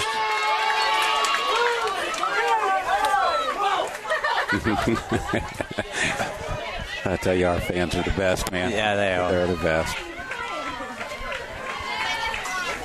2 balls and a strike. 2-2 ball game here in the bottom of the 5th inning. And the pitch. That's a good pitch right there. The curveball started on the outside of the plate and worked itself back in. There's 2 balls, 2 strikes now to Mackenzie, our superstar catcher and recent graduate. And the 2-2, that ball fouled, and nobody's going to get to it. Wasn't that far from being fair. Yeah, that wasn't. Didn't miss by much.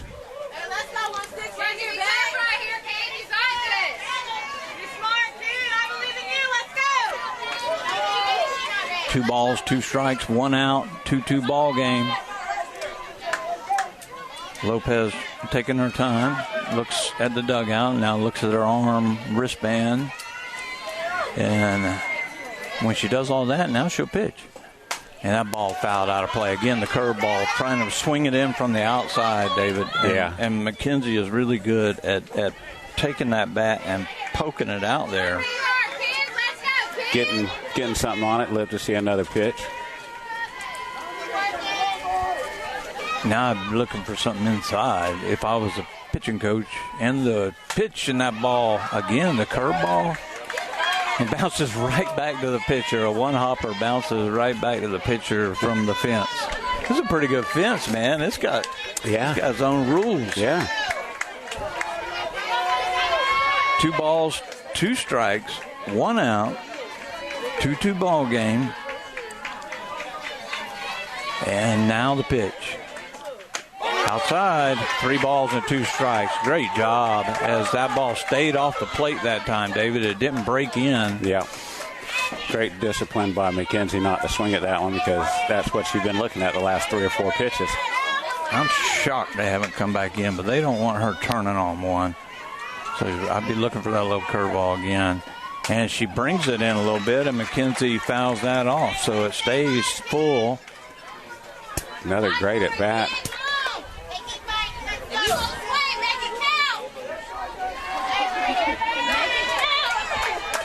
Three balls, 2 strikes, 1 out. Bottom of 5, 2-2 ball game. And the pitch.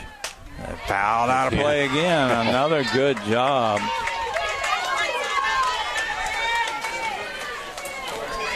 McKenzie says, I'll just do this all day. You keep throwing that little spinner on the outside. Yeah.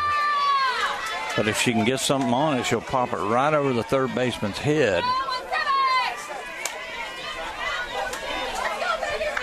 Long look in. Now she looks at her wrist, and now the 3-2 pitch on the way. Outside, ball 4. Great at bat by Mackenzie Gibson. You had, guys, people that are listening at home, you had no idea how good at bat that was. And we're going to have I'm sure we're going to have a runner for her. It should be Horford, who scored the winning. No, she didn't score the winning run. Alyssa Hayford. Hayford. Yeah. Is that who's coming in now? Yes, I believe so. Number 4. Hayford. So Hayford's down at first. Cindy said to be nice. What'd I do? I don't know.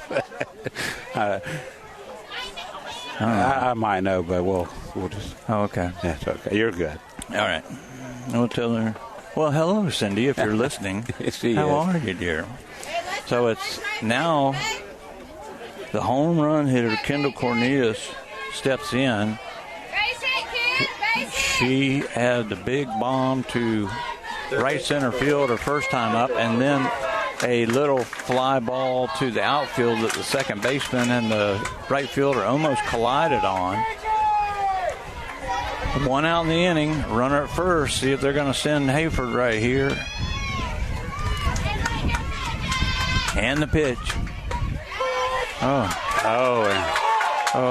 Kendall looked back like you're what? Yeah, she didn't like that at all. Yeah, that one looked a little low and inside to me.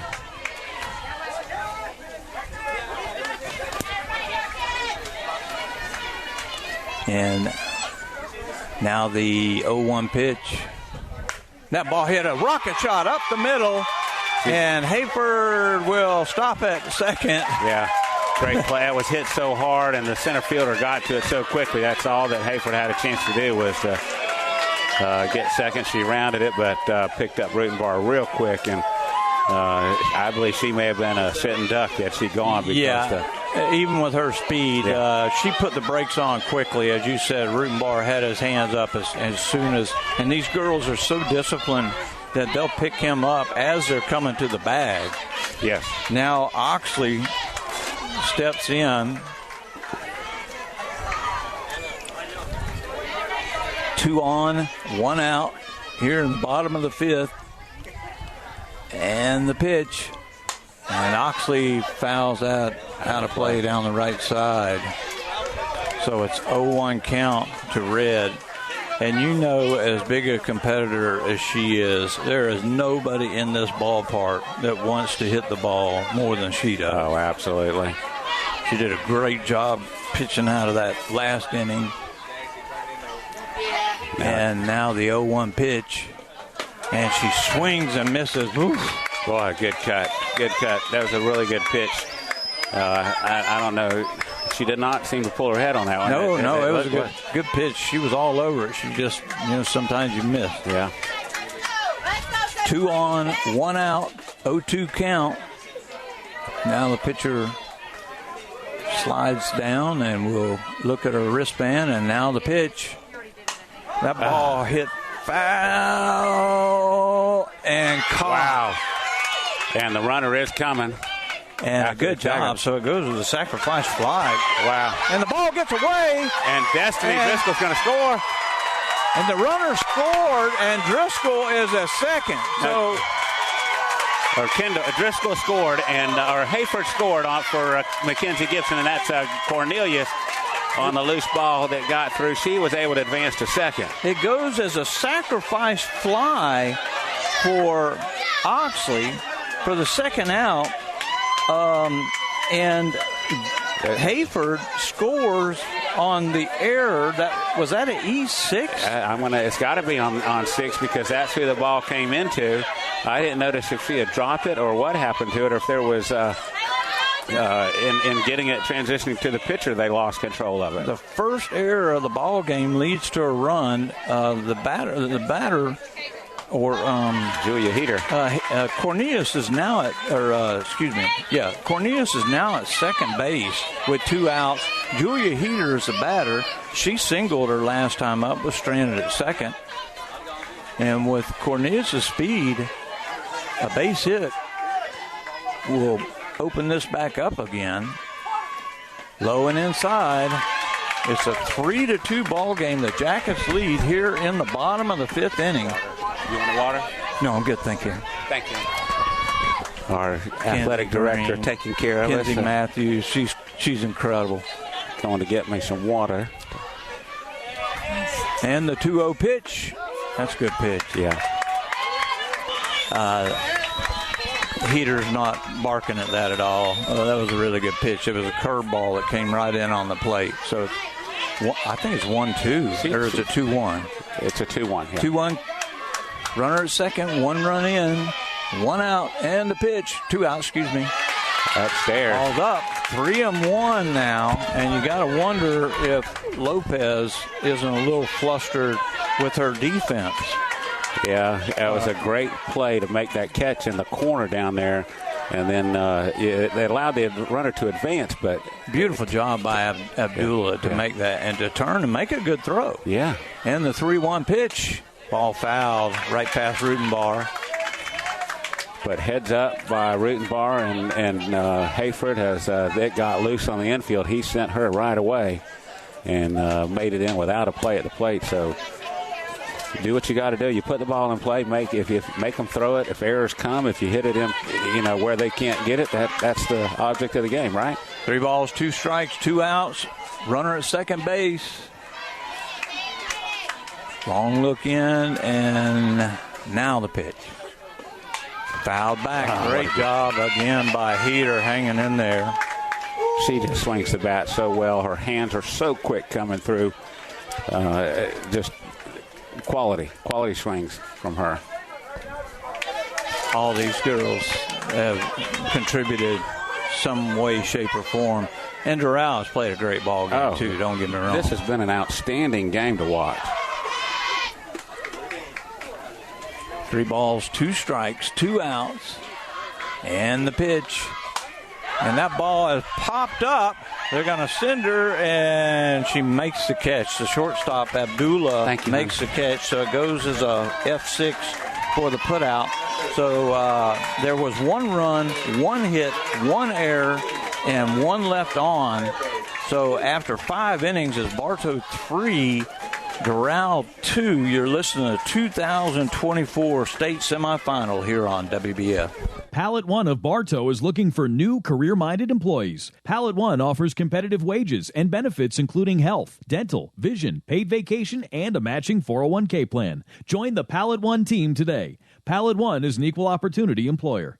Hi, it's Erin with Evolve Contracting. While there's no shortage of landscape and irrigation companies, you deserve the option that's the best fit for you. At Evolve, we offer 3D imaging and an irrigation program that saves you water, time, and money. Visit us at evolveyourlawn.com.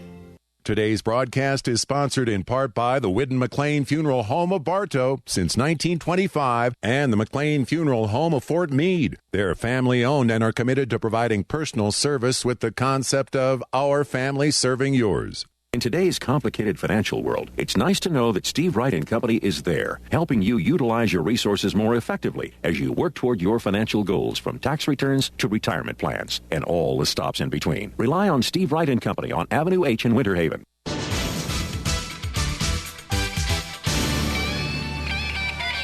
Oh, man. Welcome back to Yellow Jacket Softball on WBF. Bruce Edmond and David Thornburg.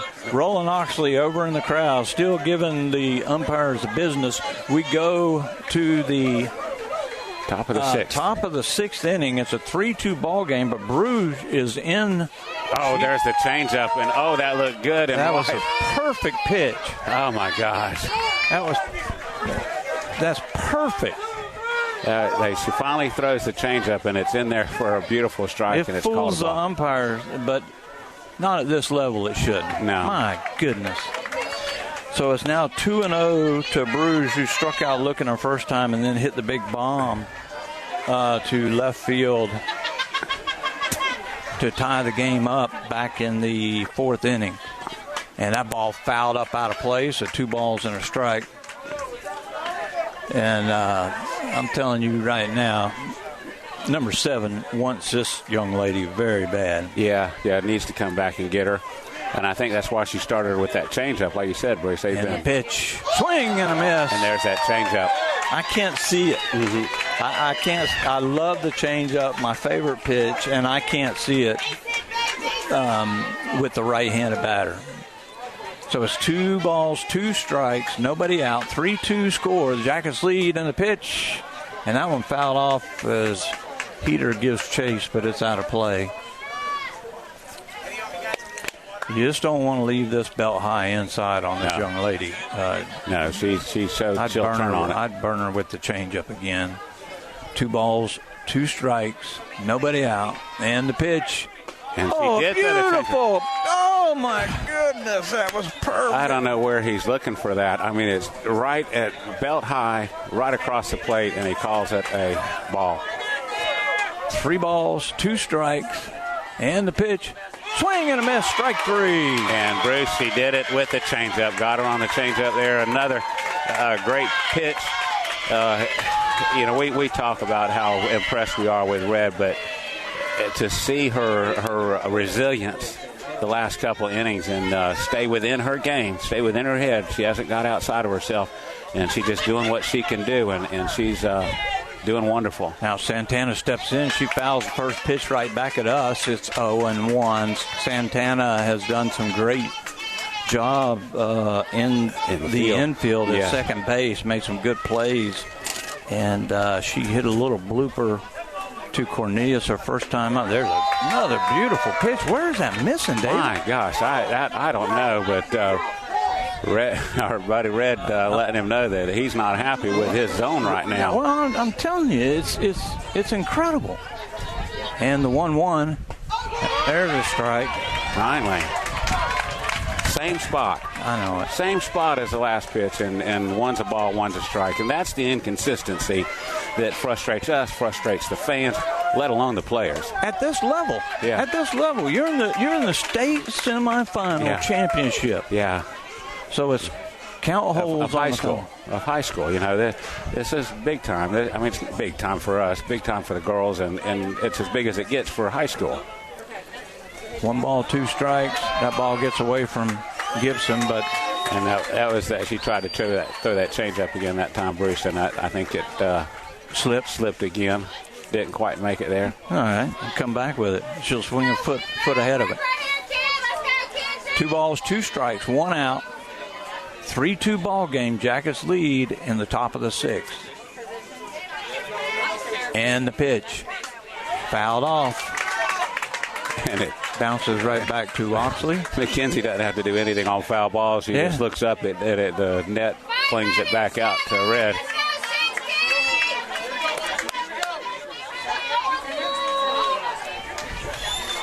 Two balls, two strikes. Strike three call. And again, Bruce, that was the changeup. She is throwing that with conviction now, and it is really catching them off balance. Yeah, the third time through the lineup, it's just nasty for these young ladies having to face it. And Ali steps in. Ali is 0 for 2. She bats from the right side. And she hits that ball hard, foul, but out of play down the right side. Came with a fastball on that one. You mentioned it last inning, that Doral swinging, first pitch swinging, because Red has been so accurate tonight. And the pitch, swing and a miss, strike two. Was that the changeup? No, that one was a little bit of a rise on it. All right. It didn't rise as much as usual, but it was enough to get out of her. There's no balls, 2 strikes, 2 outs. And the pitch upstairs with the high heater. Trying to get her to chase it. Yeah. She's going to be aggressive. Good throwaway pitch. And now I'd be looking, if I'm a betting man, I'm looking for the changeup, but I'm not very good at betting. Strike three call. And we finally get that outside corner, Bruce. Oxley comes in and strikes out the side after the Jackets take the lead, and after 5.5 innings, it's Bartow 3, Doral 2. You're listening to the 2024 FHSAA State Semifinal here on WBF. Tyler Kelly here. Kelly Buick GMC is proud to make today's sports broadcast possible. Just another thing we do to support our community. Visit our website at kellybuickgmc.com. Better yet, come visit us at our dealership at the corner of 98 and 60 in Bartow. Kelly Buick GMC. This is Joe DeCesare with Citrus Air Conditioners. This summer is going to be a hot one, but it's not too late to get a great deal on a new AC. Until June 30th, you can still take advantage of our winter discounts. Call Citrus Air today for a free quote at 534-1171. The Ewing, Blackwelder, and Deuce Insurance Agency has been serving Central Florida since 1984. They all work and live in your neighborhood and take pride in our history. Offices in Bartow, there when you need them, representing only the most reliable companies in the industry. For over 50 years, Keith Spray Service has been serving Polk County with specialized treatment of delicate ornamentals, including rose bushes. Want to learn more about the treatments of ornamentals as well as expert lawn care? Call Keith Spray Service.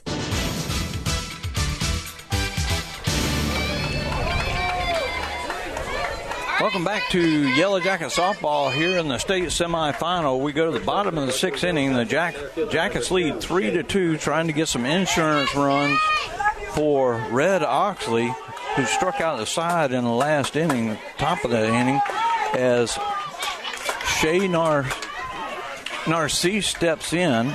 Shay has been on both times with a single and a walk. Been stranded both times. And fouls that one back. Yeah, she's had a very good game at the plate. We just need to get her into the plate once she gets out there. Narcisse, she's just incredible. There are all kinds of things you can come up to call these girls, but most of the time it's incredible. That one inside and 1-1. And Doral, a very, very good ball club. They are very good. This is one of those games, Bruce, where somebody's going to go home and it's going to be very disappointing for one team or the other. And very well fought, very well played game to this point. And now the 1-1 pitch, swing and a miss. That one may have been a little up in the zone. Maybe. Yeah, and that was the first time that Shay has pulled her head today. So she's got 2 strikes on her. We'll see her get a little more discipline. And all she's got to do is make somebody move a little bit, and she can beat it out. Yeah. The 1-2 pitch popped up down the right side, and good play going halfway to the fence. In the foul territory. Is Barrero. So it goes F9 in the book. There's one out, and now Shea Parker will step in. Shea is 1 for 2. She got into a bunting situation last time, and she made a beautiful bunt, and the ball spun back and hit her while she was in running, and she got called out, which is the right call. Yeah. And Shea fouls that one out of play down the right side, and glad there's netting over there, a little tiny one in a what do they call them when they're roller? Oh yeah, carrot, baby carrot, carrot. Yeah, I don't know about that stuff anymore. Shea also had that shot back up the middle early in the game. Could use another one right here. Look in, and now the 0-1 upstairs, 1-1. Oxley is critiquing every pitch at this point, folks. And it's, that was, of course, a great call. 1 ball, 1 strike, 1 out, and that one fouled out of play. So the count goes 1-2 to Shea. I assume there are games after this. Yeah, I thought there was a 4 o'clock game this afternoon. Pace and Bloomington should be playing this afternoon. Or Haggerty? Okay, Jeff's telling me Haggerty. Pace and Haggerty. 1 ball, 2 strikes, and the pitch. And that one, it got her. Yes, it did. It got her right on the elbow.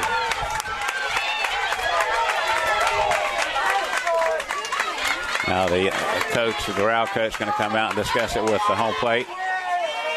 And I think I saw the ball move. Yeah, I think they're saying that as she went to swing that it hit her. Well, if she's oh no, you're not going to ask this guy. Oh my God, they're going to ask the base umpires. They don't never see anything. This anyway. Could get ugly in a hurry. Yeah, well, they usually don't see things anyway, so. Which way did he go? Which way did he go? Bartow's got the lead. Let's call her out. Nope, they put her on first. They indicated for her to be on first, so. I apologize. Yeah. So it's Parker gets hit by a pitch. That's the second time she's been hit by a pitch and since I've been doing the game. And now Naima Johnson steps in. Parker at first, 1 out. Long look in, looks at her wrist, and now the pitch. Up and away. Snap throw to first. She's back in time. Ooh. Yeah, she didn't get very far off. Yeah, she doesn't have the longest arms in the world, so she needs to be perfect on her dive. And she was on that one. A little more clay on the uniform. And the 1-0 pitch. 2-0. Great eye by Johnson. Yeah.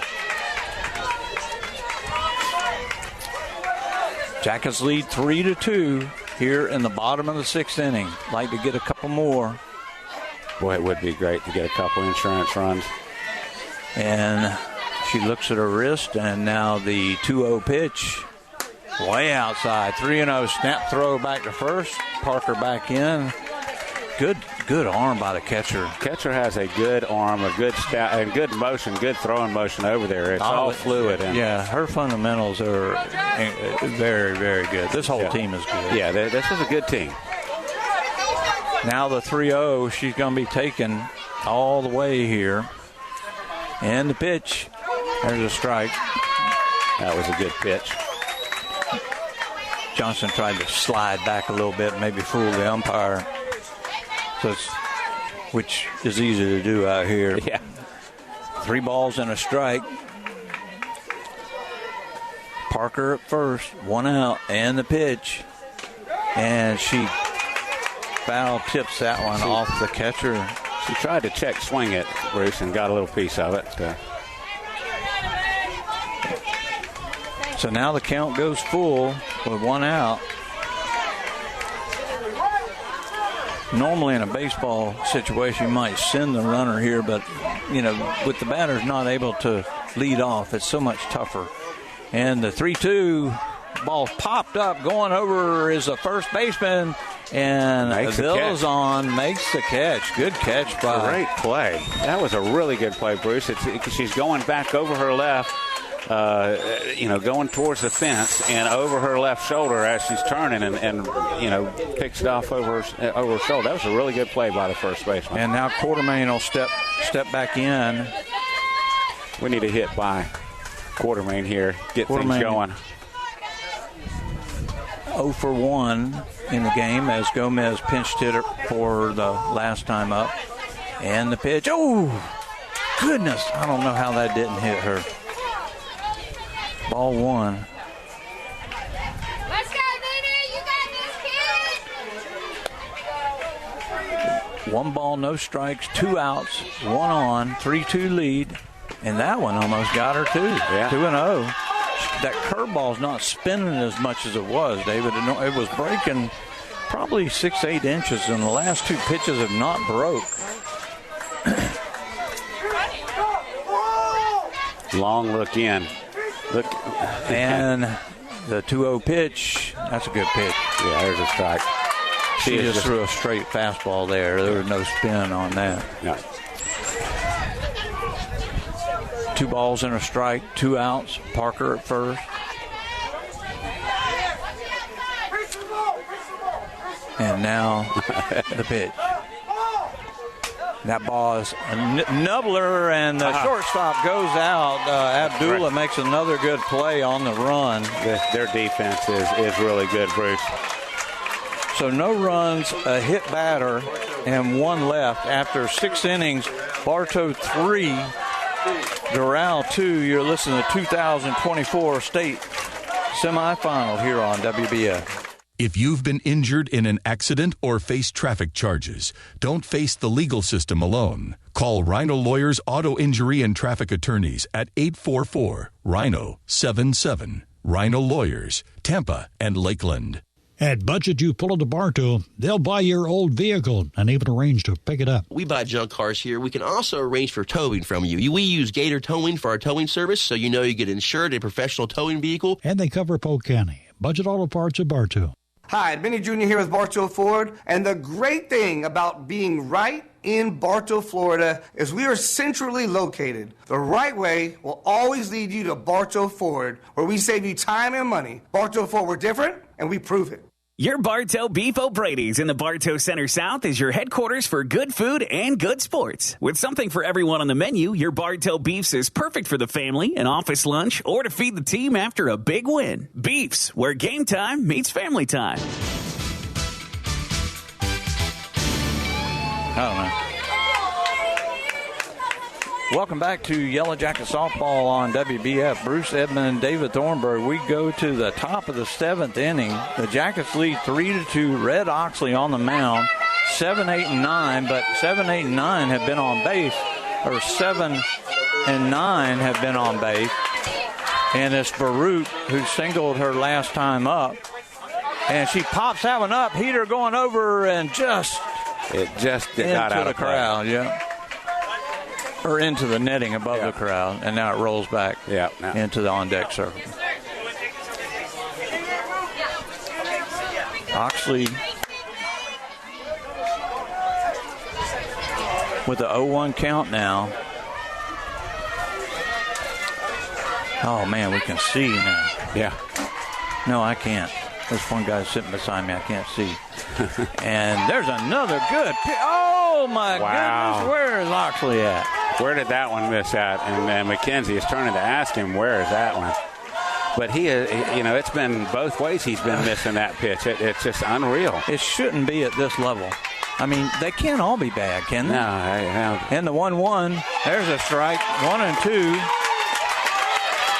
Oh, thank goodness Red works fast. Yeah. 1 ball, 2 strikes, nobody out, 3-2. We're in the top of the 7th. Jackets lead. And now, why get her in the box. Let's go. There you go. And the pitch fouled out of play down the right side.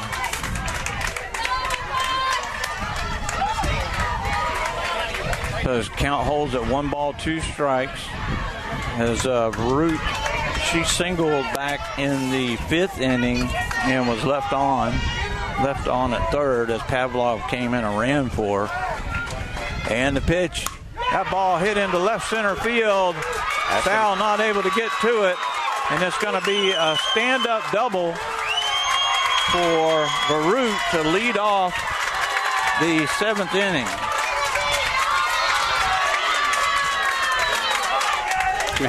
Varut is a pretty good hitter. Yeah, she is, and especially when you get an extra pitch to see.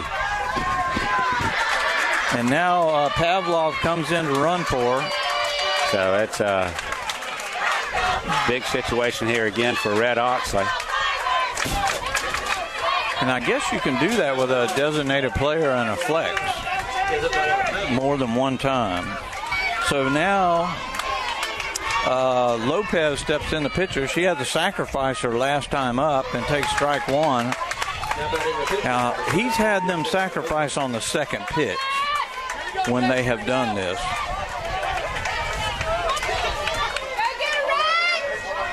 So it's a 0-1 count. She squares the bunt, pops it up in the air, and it's going to be gloved, and they get her. Oh, goodness! No way. They called her safe, and now she's going to go to second. How is she allowed to go to second when the play's over at first? I don't get that. And Rutenbar's going to come out. She was out. Unreal. Totally incredible. Totally incredible. I told you that guy reminded me of. Now he's just going to go talk to Oxley right now. That means there's runners at 2nd and 3rd. Nobody out still. It goes as a base hit, not a sacrifice.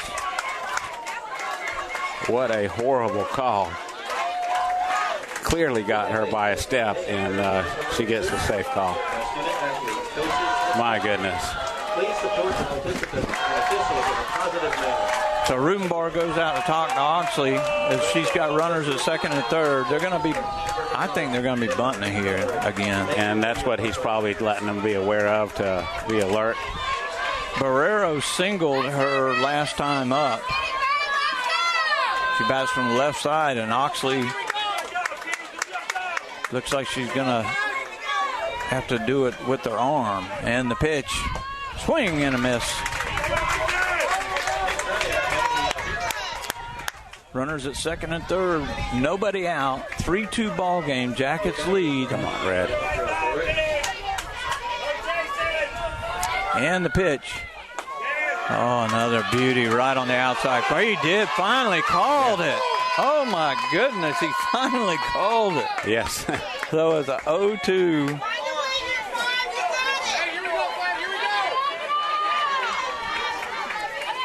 And the 0-2 pitch.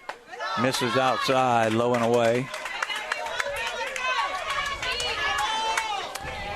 I can't take this, man. Yeah, it's quite nerve-wracking. Come on, Red. Let's get another one right here, girl. 1 ball, 2 strikes. Pop foul out of play, so the count holds at 1 and 2.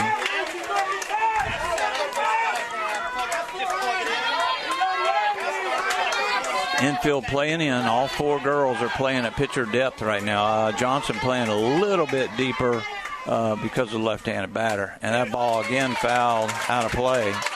So good at bat for Barrera as she singled her last time up. She's also struck out looking. I don't think she'll do that again. And the 0-2, 1-2 upstairs, 2 and 2.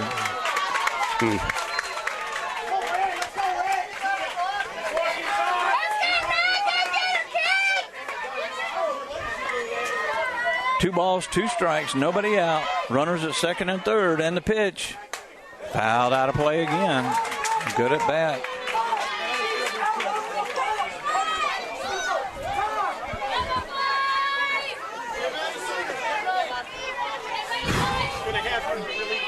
Two balls, 2 strikes, nobody out. 3-2 ball game. Runners at 2nd and 3rd. That one ball down low. The ball gets away. She's coming to the plate.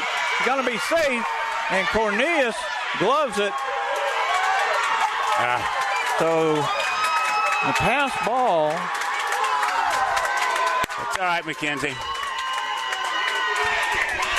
Scores a run. We're tied at 3. Runner at third base now. And it's a 3-2 count.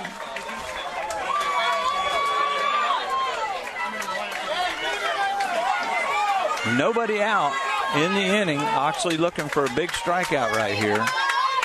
And the pitch. Swing and a miss. They go to first, get the out, hold the runner at third. So big out. A strikeout.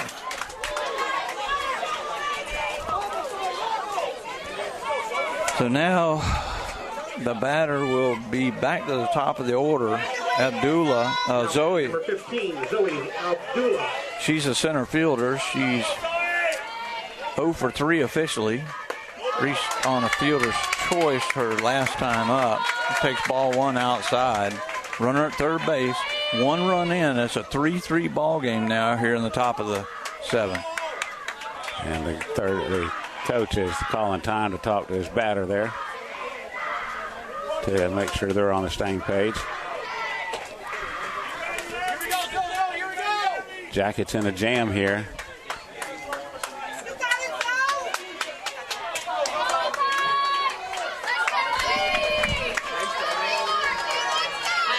One ball, no strikes, 1 out. Runner at third, and the pitch.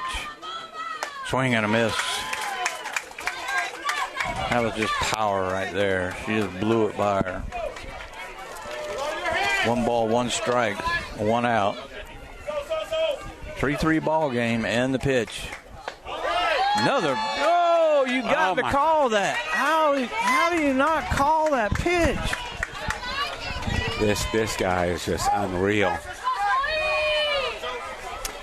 2 balls, 1 strike, and the pitch. She went for that. She offered it that.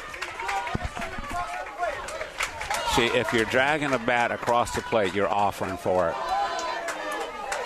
Not according to these umpires. Yeah. So it's 3 balls, 1 strike. Unreal. And the pitch. Ball 4.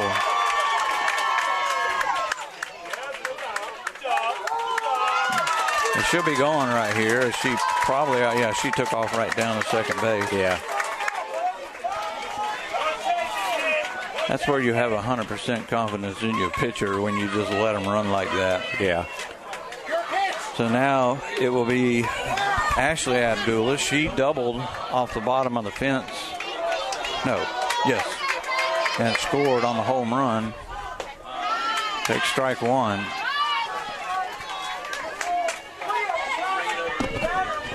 I just can't get over how inconsistent these umpires can be.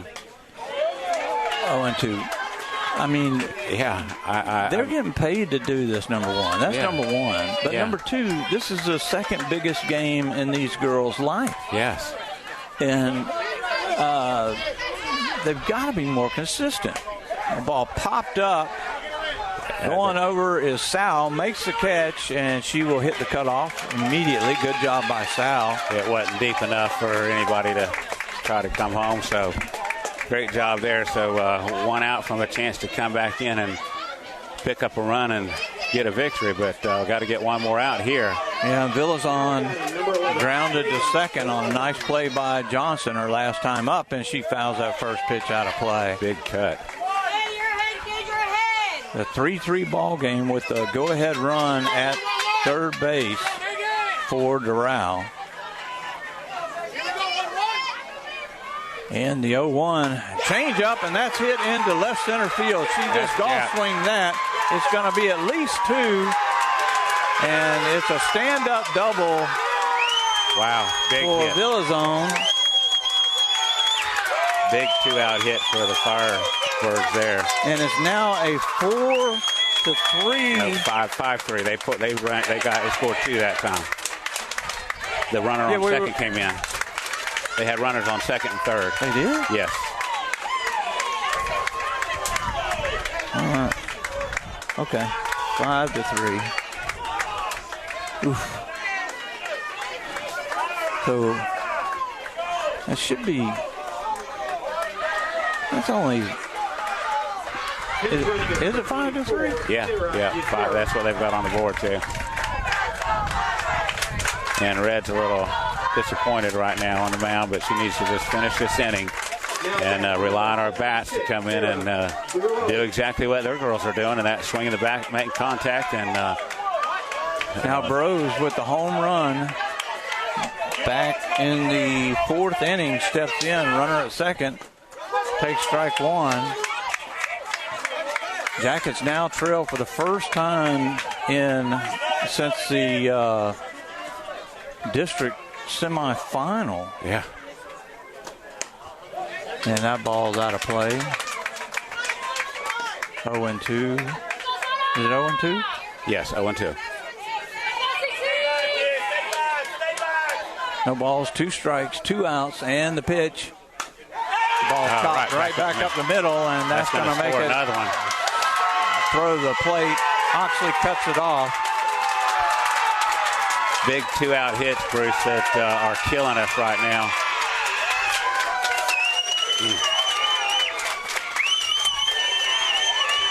And that will bring up Santana, who is... Santana struck out her last 2 times. And the Jackets now trail 6-3. They do come to the top of the order in the bottom of the 7th. And the pitch, that ball fouled out of play. It was 0-1.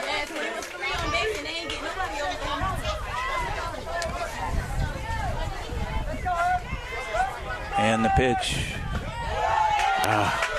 1-1. I guess that was downstairs. 1 ball, 1 strike, 2 outs, 4 big runs in.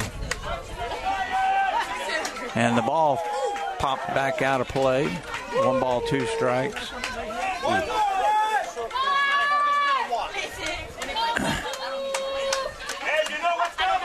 Jackets really need to come in and swing the bat. Yeah, get a big strikeout here and then come in and let's get the bats heated up. And that ball fouled out of play. Good at bat for Santana. Here we go, man. Here we go. 4 big runs for Doral here in the 7th inning, top of the 7th. And that great pitch is changeup down low. And they're going to say no, she didn't swing. McKenzie asked for it, but didn't get the call. 2 balls, 2 strikes, 2 outs. And the pitch, ball fouled down the left side again. Out of play.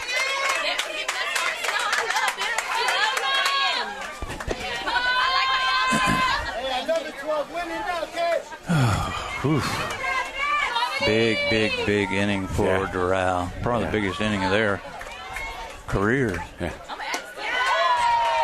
Oh, my goodness. Well, they've just they've been given the benefit of a couple calls, but when they get the opportunity, they put it in play, and that's what they're supposed to do. And the 3-2, that ball chopped. Quartermain will glove it over to first in time. But the Firebirds get 4 runs on 4 hits. There was no errors and 1 left on. So after 6.5, it's Doral 6, Bartow 3. You're listening to the 2024 State Semifinal here on WBF. When you drive by Bartow Ford, you see a huge lot. But what you might not know is we have over 72 service bays and can customize your truck with lift, wheels, and tires. At Bartow Ford, we have you covered. Bartow Ford, we're different, and we prove it. If you're looking for good food and good family time, look no farther than Beef O'Brady's in the Bartow Center South. Your Bartow Beefs is perfect for lunch or dinner for the whole family or whole team. Your Bartow Beefs, where game time meets family time. You'll always get great prices at Budget Chupola de Bartow. Here's Craig. We have starters for $20, alternators for $20, AC compressors for $31. Every door is $55, and motors are $200. Budget Chupola, Highway 60 East. Don't let the complexities of the law overwhelm you. Call Rhino Lawyers today at 844-RHINO-77 and schedule your free consultation. Your road to justice starts with Rhino Lawyers, Tampa and Lakeland.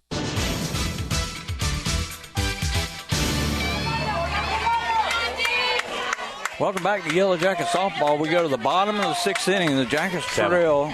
Bottom of the 7th inning. The Jackets trail 6-3. The first 3 batters are responsible for all 3 runs. We're back at the top of the lineup. Destiny Driscoll is at the plate. She's had 3 really good at bats. She singled and scored back in the first inning. And we need something to get started right away here. And the pitch, way outside, ball 1. You gotta have base runners to start the comeback. Let's hope we can get her. Timeout called by the third baseman. She just did something to her hand, Bruce. Something just happened to her left hand. To her left hand? Yeah, to her glove hand. I don't know if it's something happened when she was catching it. And oh my gosh, you can catch that on the thumb sometimes, and if you do, it can almost jam it. And I think that's what may have happened to her as she is trying to work it out. Gonna give her some water. Hopefully, she's okay to continue. Second time this young lady's been hurt. It's her right hand. It is her right hand. That is her pitching hand, and that could prove big. For the Firebirds if she can't grip that ball, and now we've got we don't know who their backup pitcher is, but she has been excellent today, and granted you don't want it to happen anytime, but if it's going to happen, you want to have it at the bottom of the 7th because we're down to our last 3 outs and fighting for our lives, but hopefully she's okay. And she's poured some cold water on it. And I don't know how long of a break you get here, Bruce, before you got to decide you can go or you can't go. You've got the trainer out there. All of the state championships they have. Well, you give her a couple of minutes, and then they'll allow her to throw a couple of pitches, and then they have to make that decision. And Rubenbar's coming out, and he's saying, look, guys, you can't let her stand there all day. No. And we feel for her. Don't get me wrong. Absolutely. 100% feel for her. And now she's acting like it's the left side. I don't know what she's doing. I can't figure it. Now they're looking at the left hand. Yeah, but she was shaking the right hand earlier, and now they're looking at she can't squeeze with the right hand. Yeah, and she's hurting.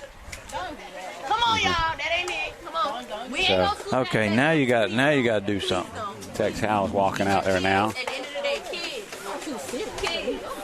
The Florida High School Athletic Association promotes good sportsmanship by students, athletes, coaches, and spectators. Good sportsmanship is one thing, but dragging this out is another. Either you can or you can't. Yeah. We feel for this young lady very, very much. But they're going to make a decision. See, now they're back on the right hand. Spectators will not be tolerated and are grounds for removal from the site of competition. Now, one thing that will happen is if she can't go, the pitcher they bring in they need to send somebody down the bullpen if they haven't. And now she's walking to the dugout, but she doesn't even have her glove. Yeah, she's got the first baseman's mitt. The first baseman. Okay. Looks like they're going to have a change in pitchers. That is Villazon is going to be the pitcher. That is horrible for that young lady. She has pitched a very, very good ball game, and not sure what we're going to be looking at now. And Doral Academy, number 11, Megan Villazon. Well, she's obviously pretty good. This is a good team. We do know that Melbourne had rode their pitcher the entire year. Yeah. And this young lady, Lopez, looks good enough, but we don't know if they had to ride her all year. Yeah. And who was this number 11 coming in? I don't know. Let's look her up then. Well, it's the first baseman who's a pitcher. It's Vilzon,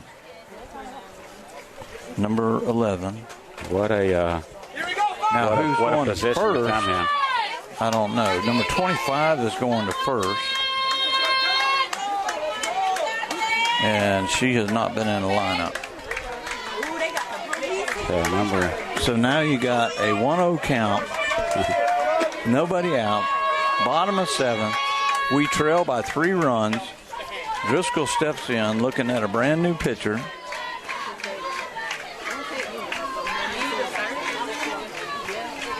And the long look in. And she throws a strike. So 1 ball, 1 strike. Talk about pressure. Yeah, I mean, this young lady, 3-run lead helps pressurize, but and Driscoll fouls out and right back at us, so it's 1 ball, 2 strikes. But speed-wise, it's got to be 5 miles an hour difference. Yeah. And the girl's going to have to adjust to that quickly. 1 ball, 2 strikes, nobody out. Jackets trail 6-3. And the pitch. Down low, 2-2.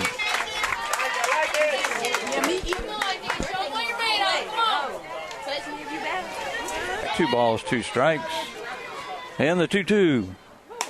And that ball chopper to the second baseman, and they are not going to get her. Driscoll beats out the infield hit. And the Jackets get the leadoff runner on. And now you got Gibson coming to the plate. You'll see no bunting here.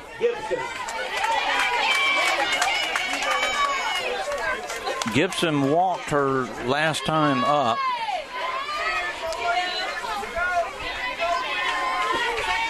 And you're not stealing here. You got to have 3 runs in the pitch. Outside, 1-0.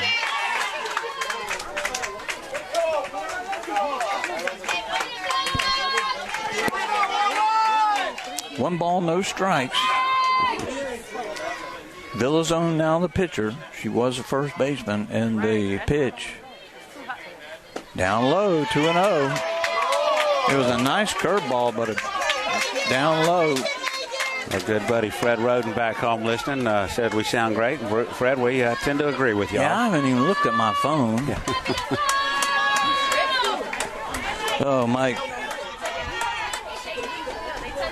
Ayers listening. Let me give some updates. Upstairs, 3-0. Wow. I've got 7 texts. Somebody told me to be nice. That was probably Cindy. That was Cindy. Andy, we're doing a great job. Another one, I don't know. Fernando. Hey, Fernando. Listening to WBS softball. Appreciate that, brother. Appreciate all y'all. Ball 4. All right, now we got 2 lead runners on now. Julia Heater. That's Cornett. Okay.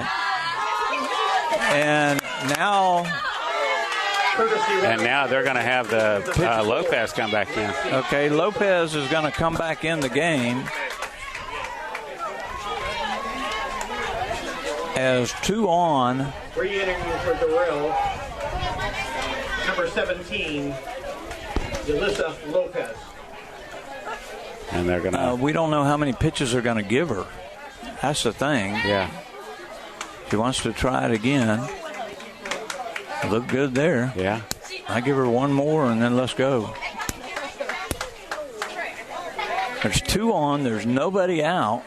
And this is where we've been unable to take advantage of our situation all afternoon. And when it counts the most is right now. And Cornelius with the home run in the first inning. That'd be great to have right now, of course, but anything in play in the outfield, they continue to get the rally. They give her about 4 pitches, and now Cornelius is 2 for 3 in the ball game. Runners at first and second. She had the big home run back in the first inning, and the thing is, you don't want to overdo it. No.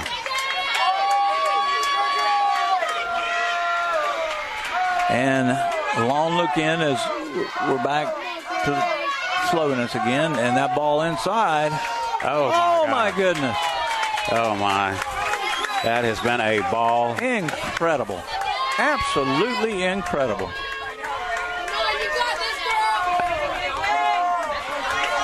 In the 0-1,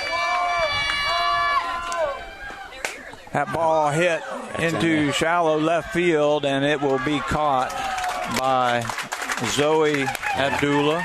Didn't catch that one solid. Got underneath of it just a hair. If she catches that one, then that was definitely a 3-run shot. So that'll bring up Red Oxley. She had the sacrifice fly her last run, last time at bat, which led to a run on a throwing error.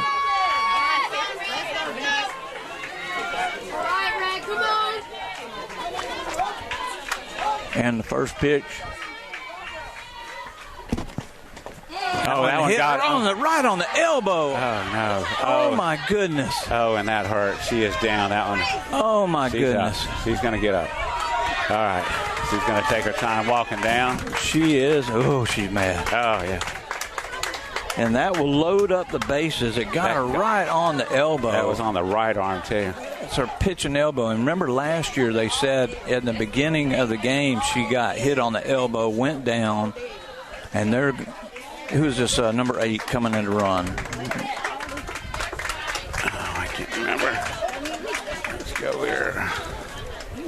Oh, boy, this is... Bases are loaded. There's one out in the inning. That's, I'm getting it. Not Hayford. Alyssa Hillman. Hillman, yeah. Alyssa Hillman. There we go. Now batting, number 11. Julia Heater. Julia Heater, who is 1 for 3 in the ball game. One out. Bases loaded. Trailing by 3. Long look into the dugout to get to the pitch. And the pitch. Strike called.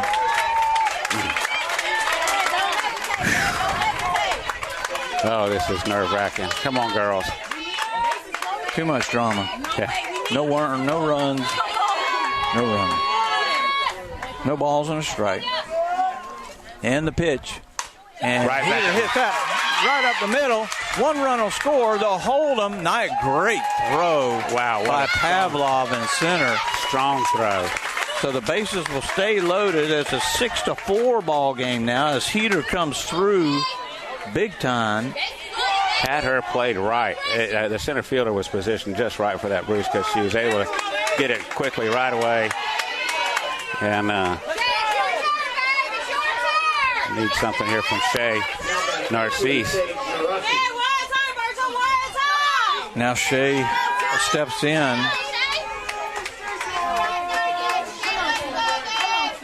Shea with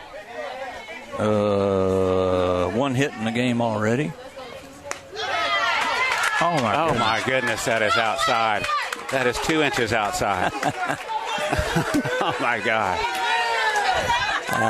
Bases loaded. 1 out, 1 run in for the Jackets. It's 6-4. A base hit could win this ball game or tie up this ball game.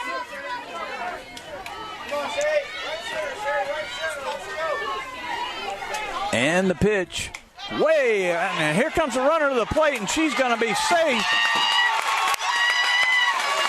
Hayford comes in, and now it is 6-5 on the wild pitch. Woo. Wow, now the tying run. Now a base hit wins it for you. And the coach is going to come out and see the pitcher now. This is his second trip. So she's got to come, right? I mean, even if the first one's an injury. But she went out and came back in. Yeah. So does that start it over? It must start it over again. I'm not sure how that goes, but the Jackets are still trying to fight, not giving up with 1 out, 2 runners in scoring position. You've got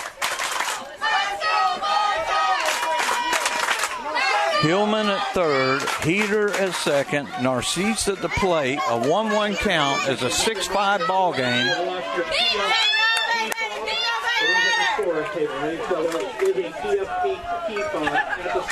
And that's Alyssa Hillman standing on third, so we've got some pretty good speed, and Julia Heater has great speed out at second. So just about anything in the grass, I have a feeling Rutenbar is going to send it and make them throw her out. But first we got to get it there.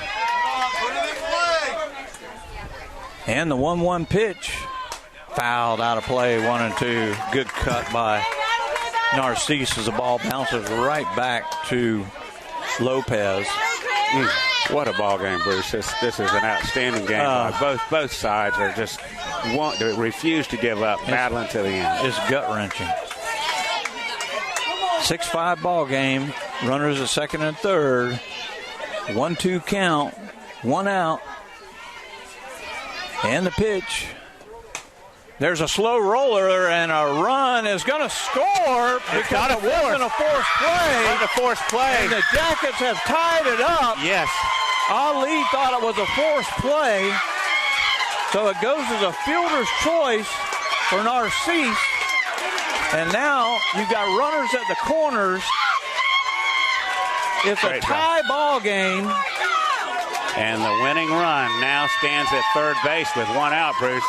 If Shea can just get this in play somewhere, Julia Heater has great speed, so something, a little nub like that on the infield, and Rutenbar is liable to send her again.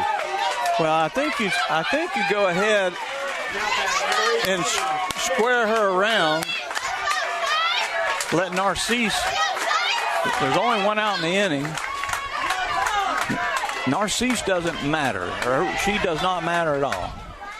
And that ball's fouled. She got a good piece of that. Yeah. Come on, Shea. Your turn for the heroics, gal. Shea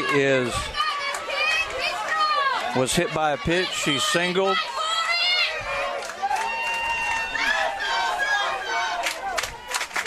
Oh, 1 count. Long look in. And the pitch. Shea fouls that one back. Oh, she is right on top of it. She is swinging the bat so well right now, Bruce. This needs something between the white lines, out in the grass, and the Jackets will advance because no way they get Julia. Or a slow roller. Yeah. And the 0-2, I can't even see the pitcher. Yeah, she's still looking at it. And the pitch. And that's a grounder to the third baseman. She'll look back at the runner, go to first. Now coming to the plate. She's safe. She's safe. They dropped the ball. They dropped the ball, and the Jackets win. Julia Heater scores on the throw. It was a low score and just went under the glove. So it goes. Yeah, it goes 5-3 on the putout. And then Julia Heater comes around to score, and miraculously the Jackets score 4 runs in the bottom of the 7th, trailing by 3, and win the game 7-6. Wow. What a game. We'll take a break, and we will come back and wrap this up, folks. Jackets win it 7-3. 7-6. You're listening to the 2024 State Semifinal here on WBF. This is Jordan Kelly of Kelly Buick GMC, and we're proud to make today's sports broadcast possible. For all your parts, sales, service, and fleet requirements, visit kellybuickgmc.com. You'll find us at the Highway 98 and 60 bypass in Bartow. This is Joe DeCesare with Citrus Air Conditioners. This summer is going to be a hot one, but it's not too late to get a great deal on a new AC. Until June 30th, you can still take advantage of our winter discounts. Call Citrus Air today for a free quote at 534-1171.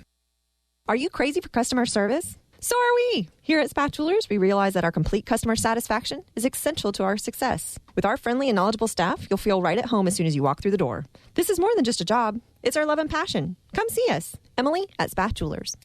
If you've been involved in a motorcycle, truck, or car accident, you need Rhino Lawyers on your side. After your immediate medical attention, call Rhino Lawyers at 844-RHINO-77. Rhino Lawyers, Tampa and Lakeland.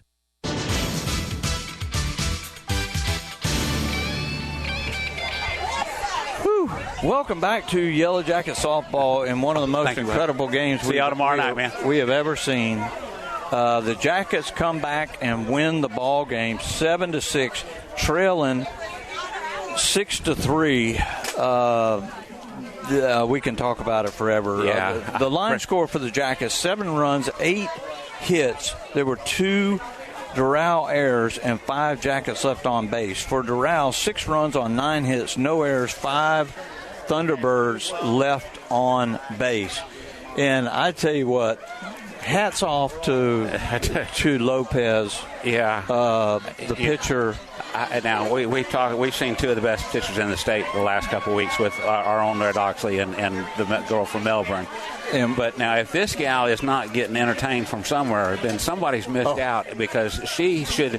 Now, whether or not she goes to D1 or not, but there's definitely somebody out there that will put that girl to good use, because this is one of those games, Bruce, where somebody's going to be heartbroken, and thankfully this time it wasn't us.